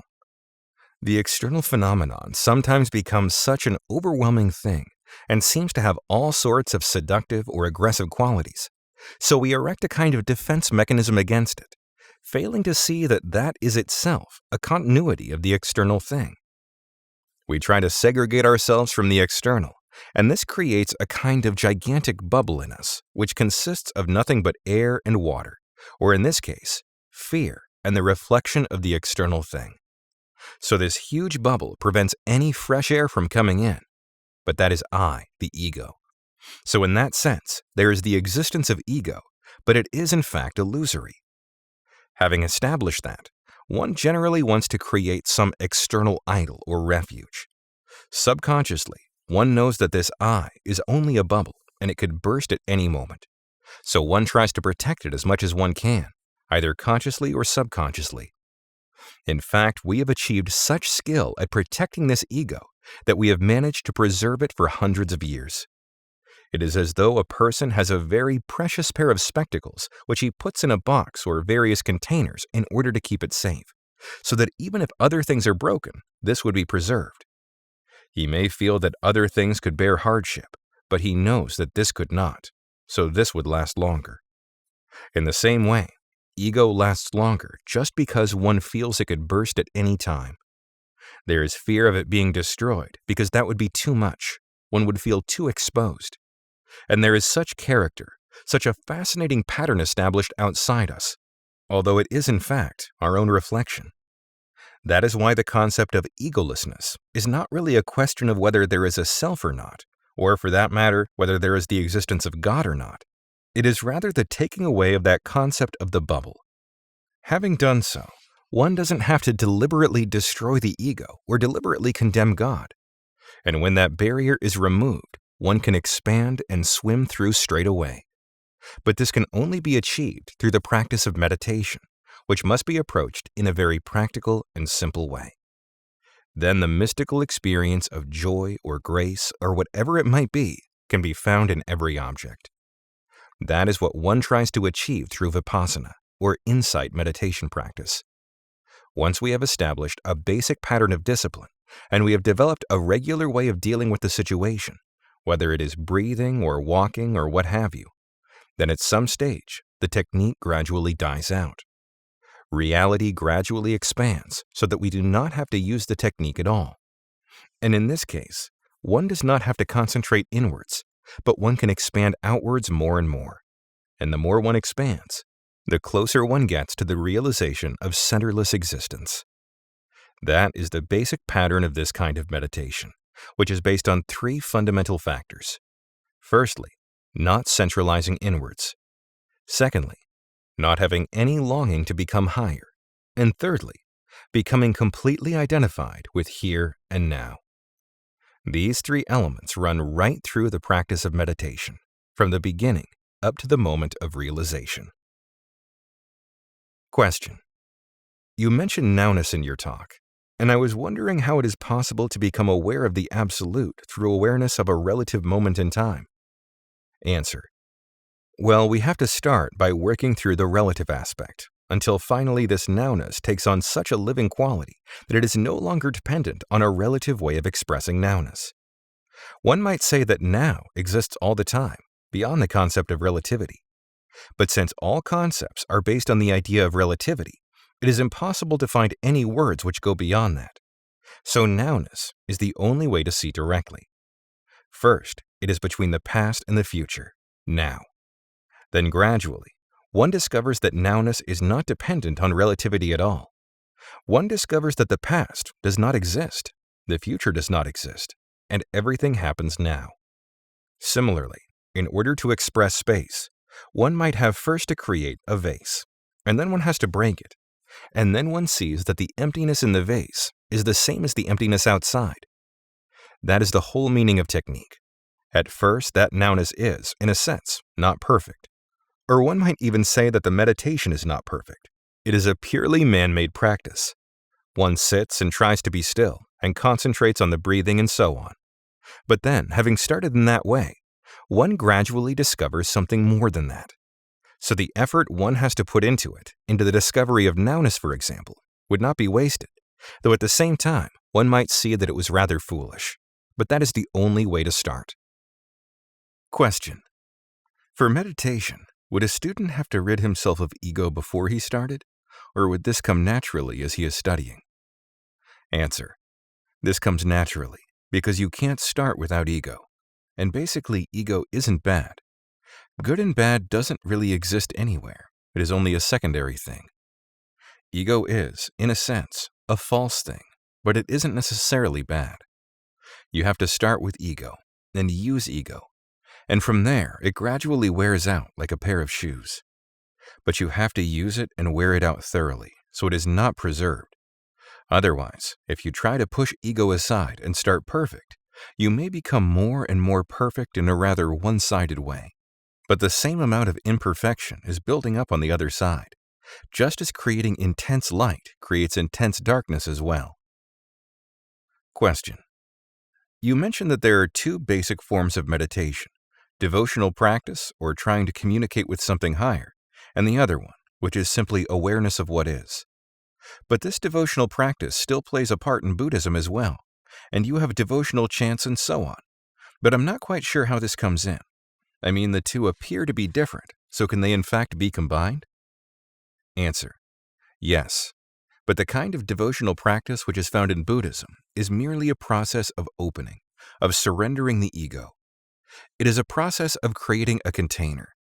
I don't mean to condemn the other kind of devotion, but if one looks at it from the point of view of a person who has an unskillful way of using that technique, then devotion becomes a longing to free oneself. One sees oneself as being very separate and as being imprisoned and imperfect. One regards oneself as basically bad, and one is trying to break out. In other words, the imperfection part of oneself is identified with I, and anything perfect is identified with some external being. So all that is left is trying to get through the imprisonment. This kind of devotion is overemphasized awareness of ego, the negative aspect of ego. Although there are hundreds of variations of devotional practice in Buddhism, and there are many accounts of devotion to gurus, or being able to communicate with the guru, and of achieving the awakened state of mind through devotion. But in these cases, devotion is always begun without centralizing on the ego. In any chants or ceremonies, for example, which make use of symbolism or the visualization of Buddhas, before any visualization is created, there is first a formless meditation, which creates an entirely open space. And at the end, one always recites what is known as the threefold wheel. I do not exist. The external visualization does not exist. The act of visualizing does not exist. The idea being that any feeling of achievement is thrown back to the openness, so one doesn't feel that one is collecting anything. I think that is the basic point. One may feel a great deal of devotion, but that devotion is a kind of abstract form of devotion, which does not centralize inwardly. One simply identifies with that feeling of devotion, and that's all. This is perhaps a different concept of devotion, where no center exists, but only devotion exists. Whereas in the other case, devotion contains a demand. There is an expectation of getting something out of it in return. Question: is there not a great fear generated when we get to this point of opening up and surrendering?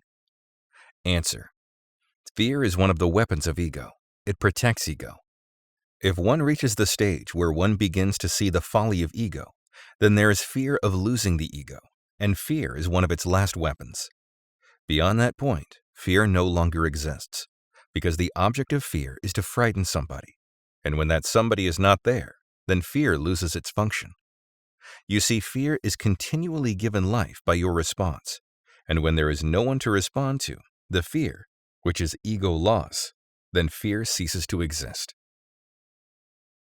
Question: you are talking about the ego as an object?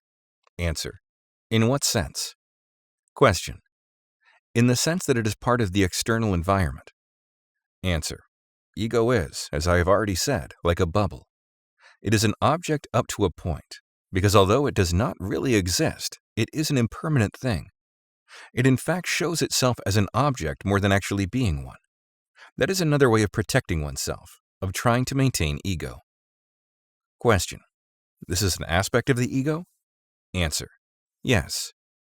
Question: then you can't destroy the ego, or you would lose the power to recognize, the power to cognate. Answer: no, not necessarily, because ego does not contain understanding. It does not contain any insight at all. Ego exists in a false way all the time and can only create confusion, whereas insight is something more than that. Question: would you say that ego is a secondary phenomenon rather than a primary phenomenon? Answer: yes, very much so.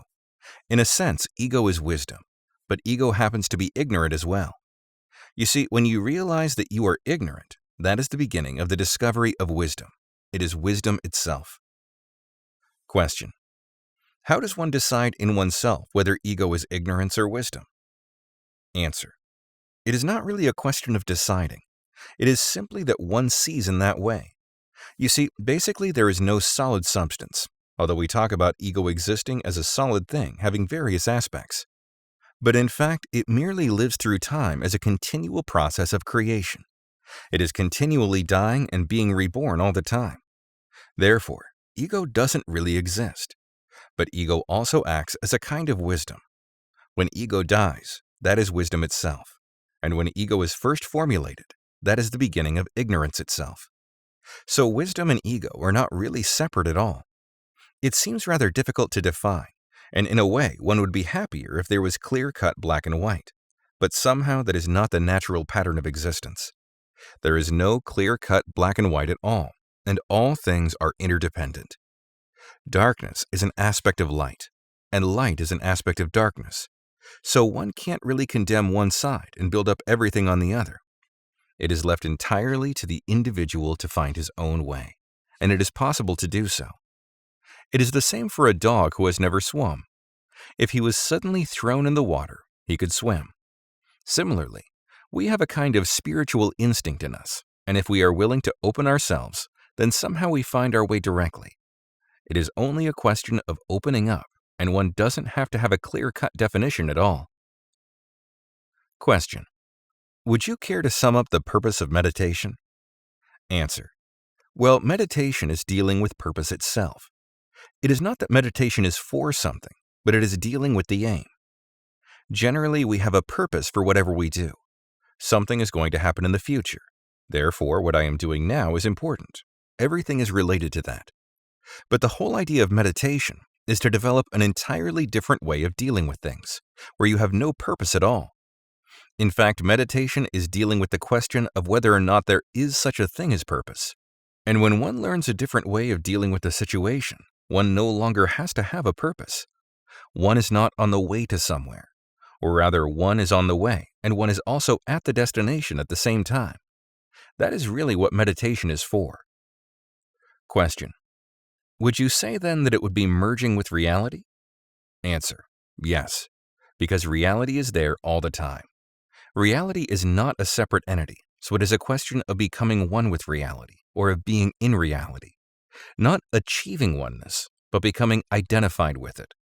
One is already a part of that reality, so all that remains is to take away the doubt. Then one discovers that one has been there all the time.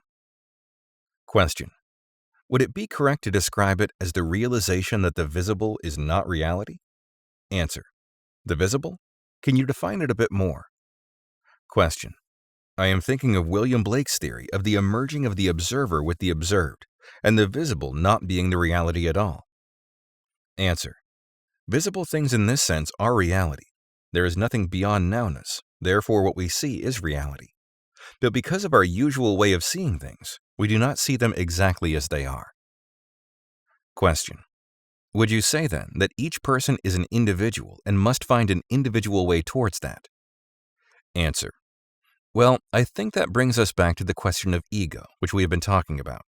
You see, there is such a thing as personality in a way, but we are not really individuals as separate from the environment or as separate from external phenomena. That is why a different approach is necessary. Whereas if we were individuals and had no connection with the rest of things, then there would be no need for a different technique which would lead to oneness. The point is that there is appearance of individuality, but this individuality is based on relativity. If there is individuality, there must also be oneness as well. Question: yes, but it is the individuality that makes for oneness. If we weren't individuals, we couldn't be one. Is that so? Answer: well, the word individual is rather ambiguous. At the beginning, individuality may be overemphasized because there are various individual aspects. Even when we reach the stage of realization, there is perhaps an element of compassion, an element of wisdom, an element of energy, and all sorts of different variations. But what we describe as an individual is something more than that. We tend to see it as one character with many things built onto it, which is a way of trying to find some sort of security. When there is wisdom, we try to load everything onto it, and it then becomes an entirely separate entity, a separate person, which is not so. But still, there are individual aspects. There is individual character. So in Hinduism, one finds different aspects of God, different deities, and different symbols. When one attains oneness with reality, that reality is not just one single thing, but one can see from a very wide angle. Question: if a student has a receptive mind and wishes to make himself at one with nature, can he be taught how to meditate, or does he have to develop his own form? Answer: nature? How do you mean? Question: if he wishes to study, can he accept other people's teaching, or can he develop them himself? Answer: in fact, it is necessary to receive oral instruction, oral teaching. Though he must learn to give before he can accept anything, he must learn to surrender. Secondly, he finds that the whole idea of learning stimulates his understanding. Also, this avoids building up a great feeling of achievement, as though everything is my own work, the concept of the self-made man. Question: surely that is not sufficient reason for going to receive instruction from a teacher, just to avoid the feeling that otherwise everything is self-made. I mean, in the case of someone like Ramana Maharishi, who attained realization without an external teacher, surely he shouldn't go find a guru just in case he might become big-headed. Answer: no, but he is exceptional. That's the whole point.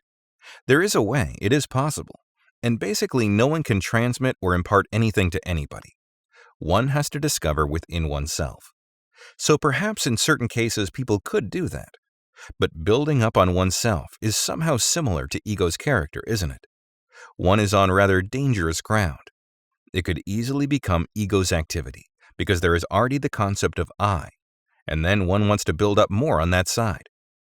I think, and this may sound simple, but it is really the whole thing, that one learns to surrender gradually, and that surrendering the ego is a very big subject.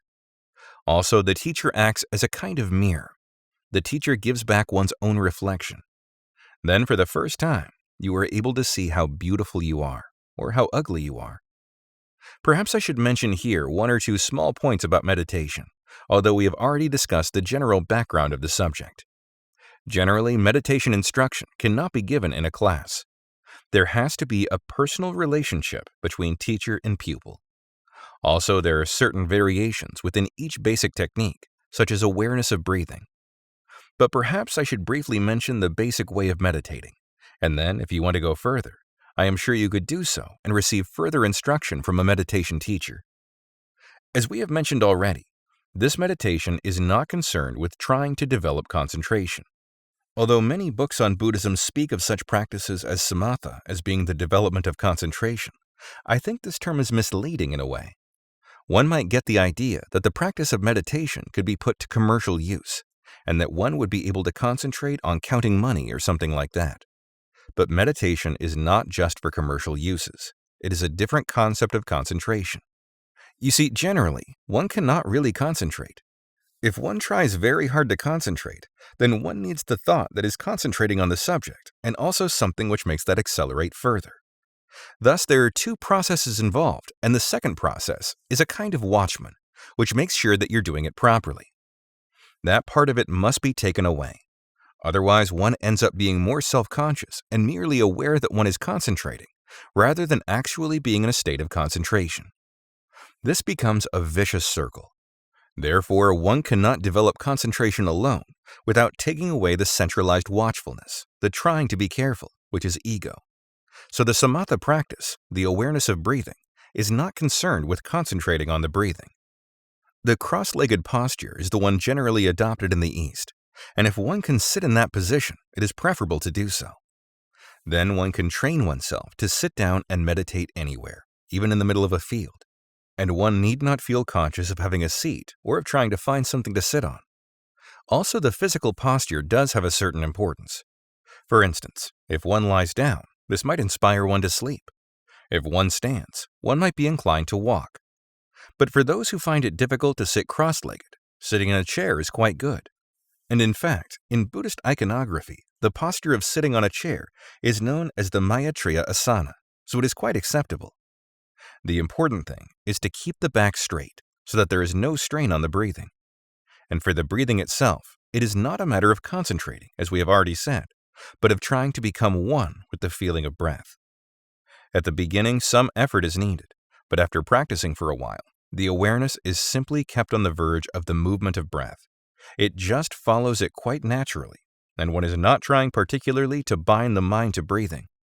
One tries to feel the breath, out-breathing, in-breathing, outbreathing, inbreathing. And it usually happens that the outbreathing is longer than the inbreathing, which helps one to become aware of space and the expansion of breathing outwards. It is also very important to avoid becoming solemn and to avoid the feeling that one is taking part in some special ritual. One should feel quite natural and spontaneous, and simply try to identify oneself with the breath. That is all there is to it, and there are no ideas or analyzing involved. Whenever thoughts arise, just observe them as thoughts, rather than as being a subject. What usually happens when we have thoughts is that we are not aware that they are thoughts at all. Supposing one is planning one's next holiday trip. One is so engrossed in the thoughts that it is almost as though one were already on the trip, and one is not even aware that these are thoughts. Whereas, if one sees that this is merely thought creating such a picture, one begins to discover that it has a less real quality. One should not try to suppress thoughts in meditation, but one should just try to see the transitory nature, the translucent nature of thoughts.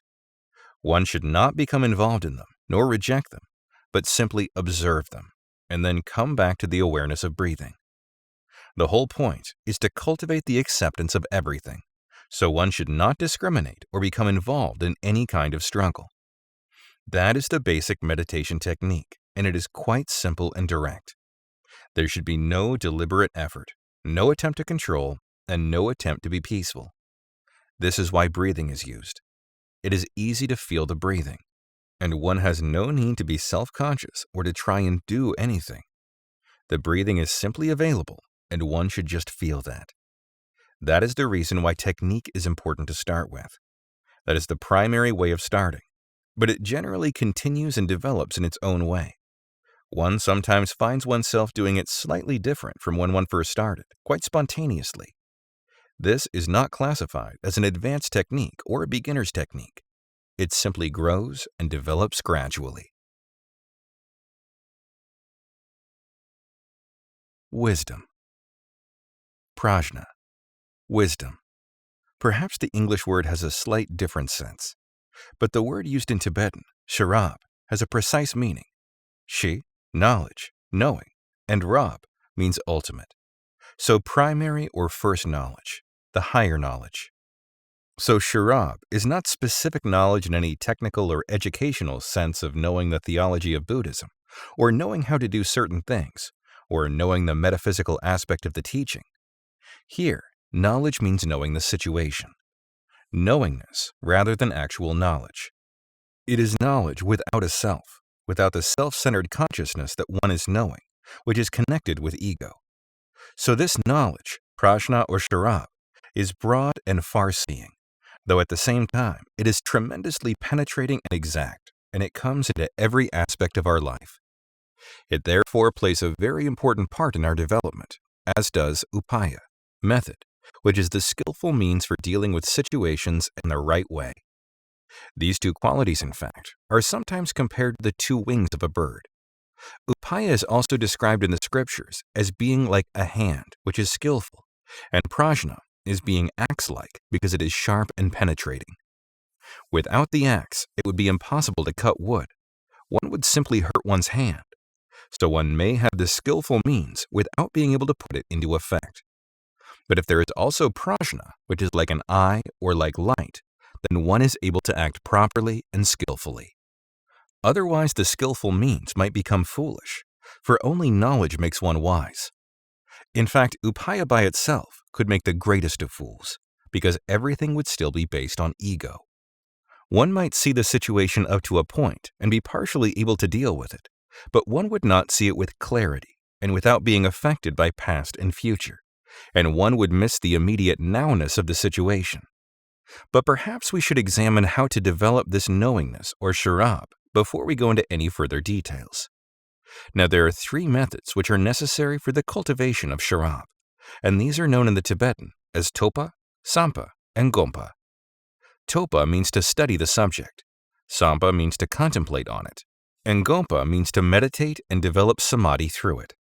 So firstly, topa, study, which is generally associated with technical knowledge and the understanding of the scriptures and so on. But true knowledge goes much further than that, as we have already seen. And the first requirement for topa is to develop a kind of bravery, to become a great warrior. We have mentioned this concept before, but perhaps it would be as well to go into it in more detail.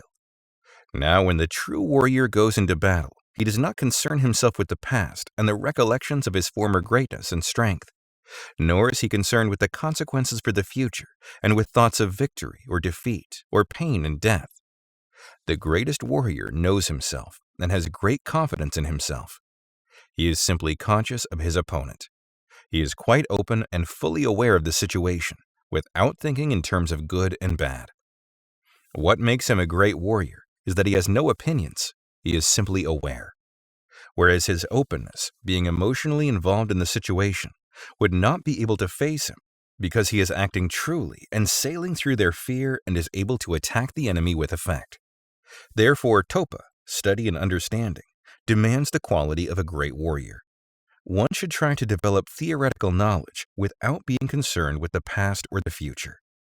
At first, one's theories may be inspired by reading books, so we do not altogether dismiss learning and studying, which are very important and can provide a source of inspiration. But books can also become merely a means to escape from reality. They can provide an excuse for not really making an effort to examine things in detail for oneself. Reading can be rather like eating food. Up to a point, one eats from physical necessity, but beyond that, one is doing it for pleasure, because one likes the taste of food, or possibly just to fill up time. It is either breakfast time, or lunchtime, or tea time, or time for dinner. In the development of Sharab, it is clear that we do not read merely to accumulate information. We should read with great openness without making judgments, and just try to receive. The analogy is sometimes made of a child in a toy shop. He is so interested in everything that he becomes one with all the toys in the shop, and finally, he has great difficulty in deciding which one to buy. He loses the very concept of having an opinion, such as, I want to buy this, I don't want to buy that. He becomes one with everything to such a point that he just can't decide. Learning should be like that, without opinions. I like this, I don't like that, but just accepting. And not because it is in the scriptures or because some teacher says so and you have to accept it as an authority, nor because you don't have the right to criticize, but rather accepting out of sheer openness without any obstacles. So read and study and develop a kind of inspiration from it. You can get a great deal from all kinds of books, but there is a limit. And when you develop a kind of general inspiration and self-confidence, then you should stop reading. That is the first stage of Topa, where one develops theory.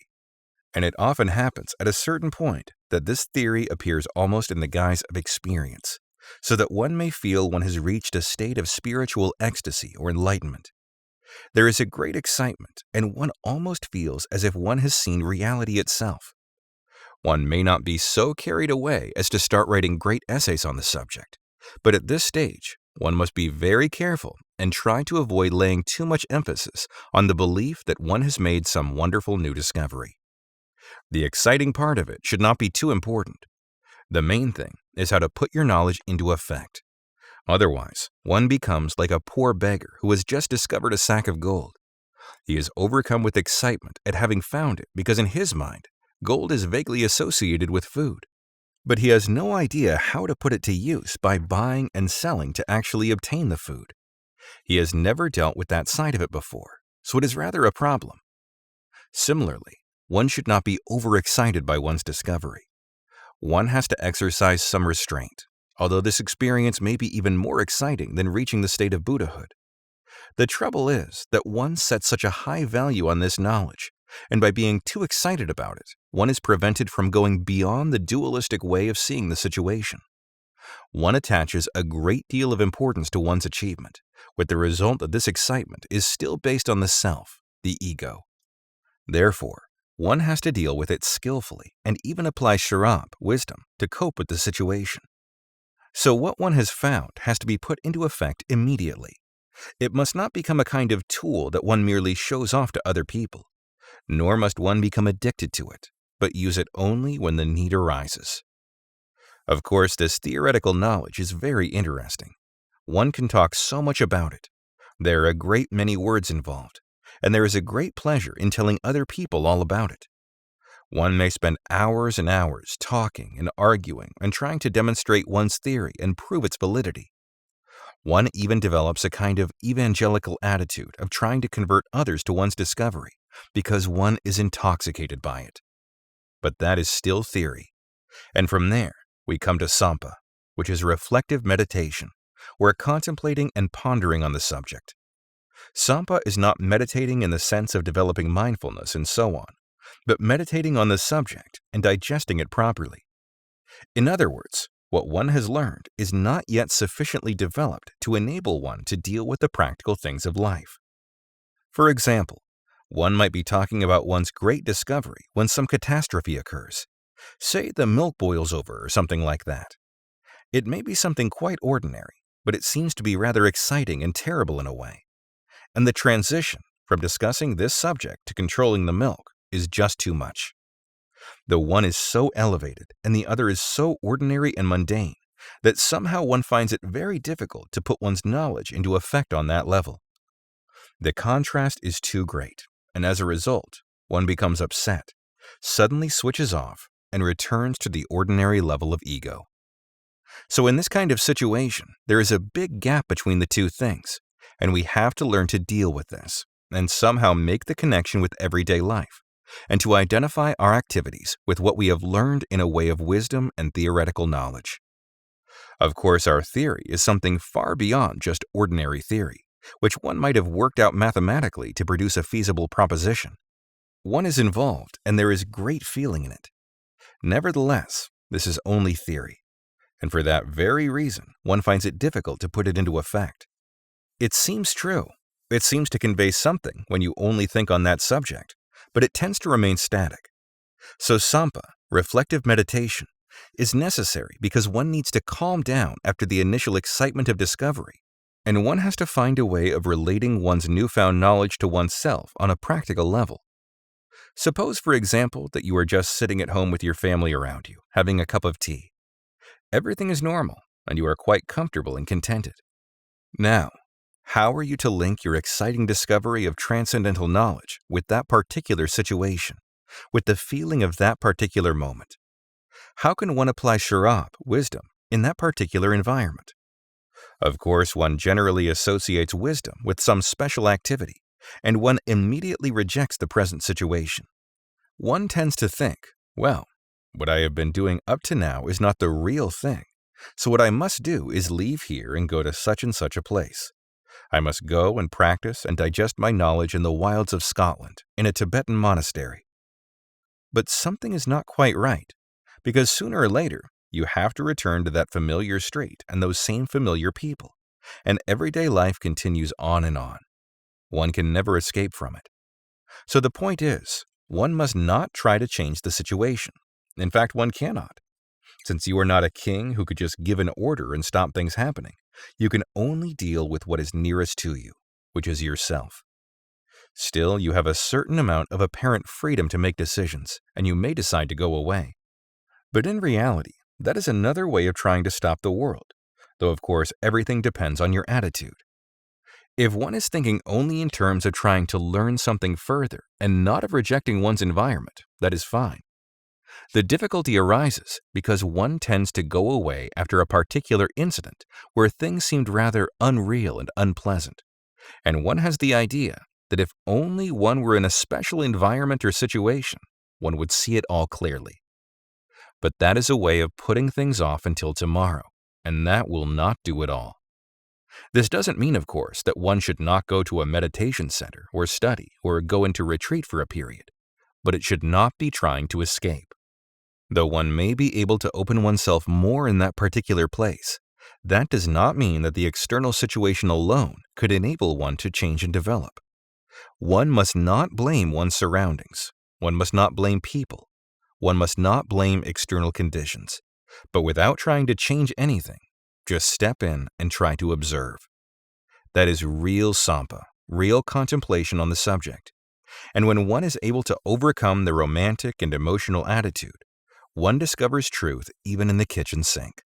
So the whole point is not to reject, but to make use of that very moment, whatever the situation may be, and accept it, and respect it. If you can be as open as that, then you will learn something without fail. This can be guaranteed. Not because I am such an authority to say so, but because it is a fact. This has been tested over thousands of years. It has been proved and practiced by all the great adepts of the past. It is not something which has been achieved only by Buddha himself, but there is a long tradition of examining, studying, and testing by many great teachers, like the long process of purifying gold by beating and hammering and melting it down. Still, it is not enough to accept this on anyone's authority. One must go into it and see it for oneself. So the only thing to do is to put it into effect and start meditating on the subject of prajna, which is very important here, for prajna alone can deliver us from self-centeredness, from ego. Teachings without prajna would still bind us, as they would merely add to the world of samsara, the world of confusion. One may even practice meditation or read scriptures or attend ceremonies, but without prajna, there would be no liberation.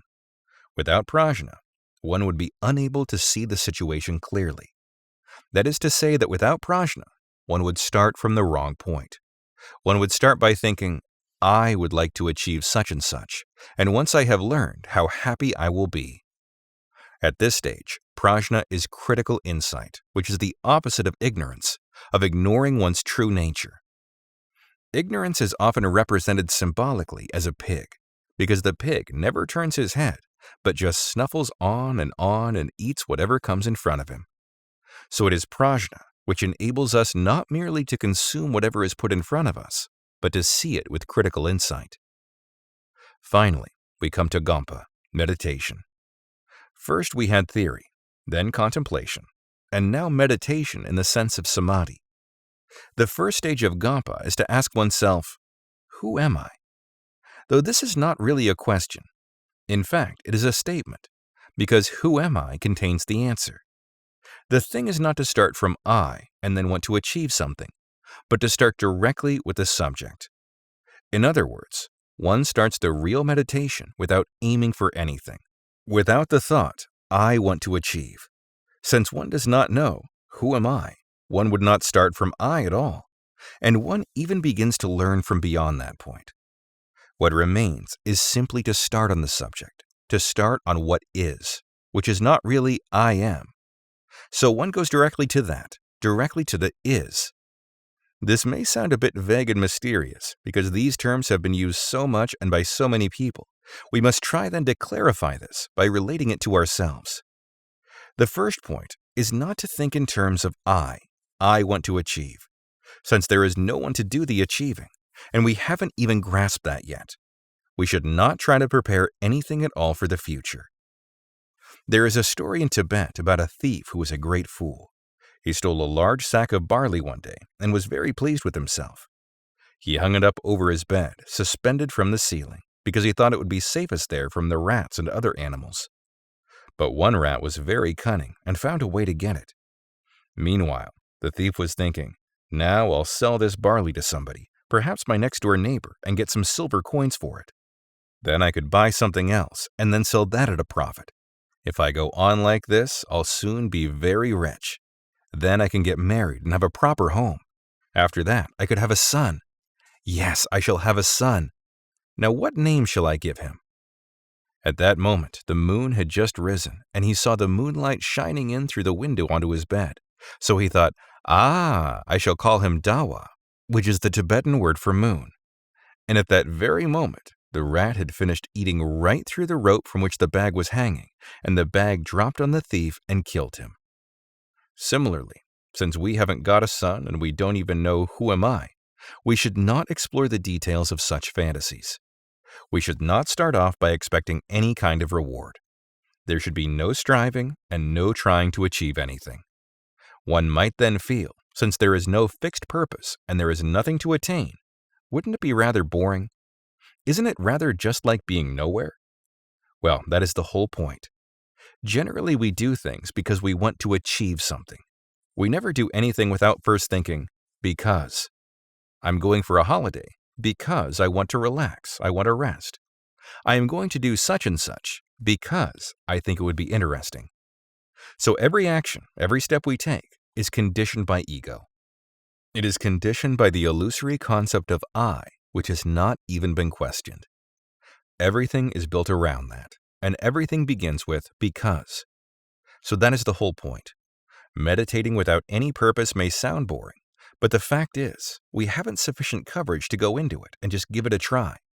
Somehow, we must be courageous. Since one is interested and one wants to go further, the best thing would be to do it perfectly and not start with too many subjects, but start with one subject and really go into it thoroughly. It may not sound interesting, it may not be exciting all the time, but excitement is not the only thing to be gained, and one must also develop patience. One must be willing to take a chance, and in that sense, make use of willpower. One has to go forward without fear of the unknown, and if one does go a little bit further, one finds it possible to start without thinking, because. Without thinking, I will achieve something, without just living in the future. One must not build fantasies around the future and just use that as one's impetus and source of encouragement, but one should try to get the real feeling of the present moment. That is to say that meditation can only be put into effect if it is not conditioned by any of our normal ways of dealing with situations. One must practice meditation directly, without expectation or judgment, and without thinking in terms of the future at all. Just leap into it. Jump into it without looking back.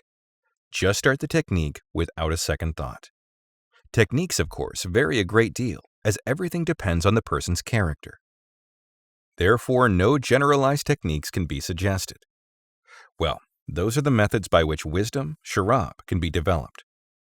Now wisdom sees so far and so deep. It sees before the past and after the future. In other words, wisdom starts without making any mistakes, because it sees the situation so clearly. So for the first time, we must begin to deal with situations without making the blind mistake of starting from I, which doesn't even exist. And having taken that first step, we will find deeper insight and make fresh discoveries, because for the first time, we will see a kind of new dimension. We will see that one can, in fact, be at the end result at the same time that one is traveling along the path. This can only happen when there is no I to start with, when there is no expectation.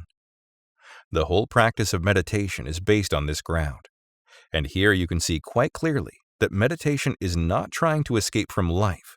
It is not trying to reach a utopian state of mind, nor is it a question of mental gymnastics.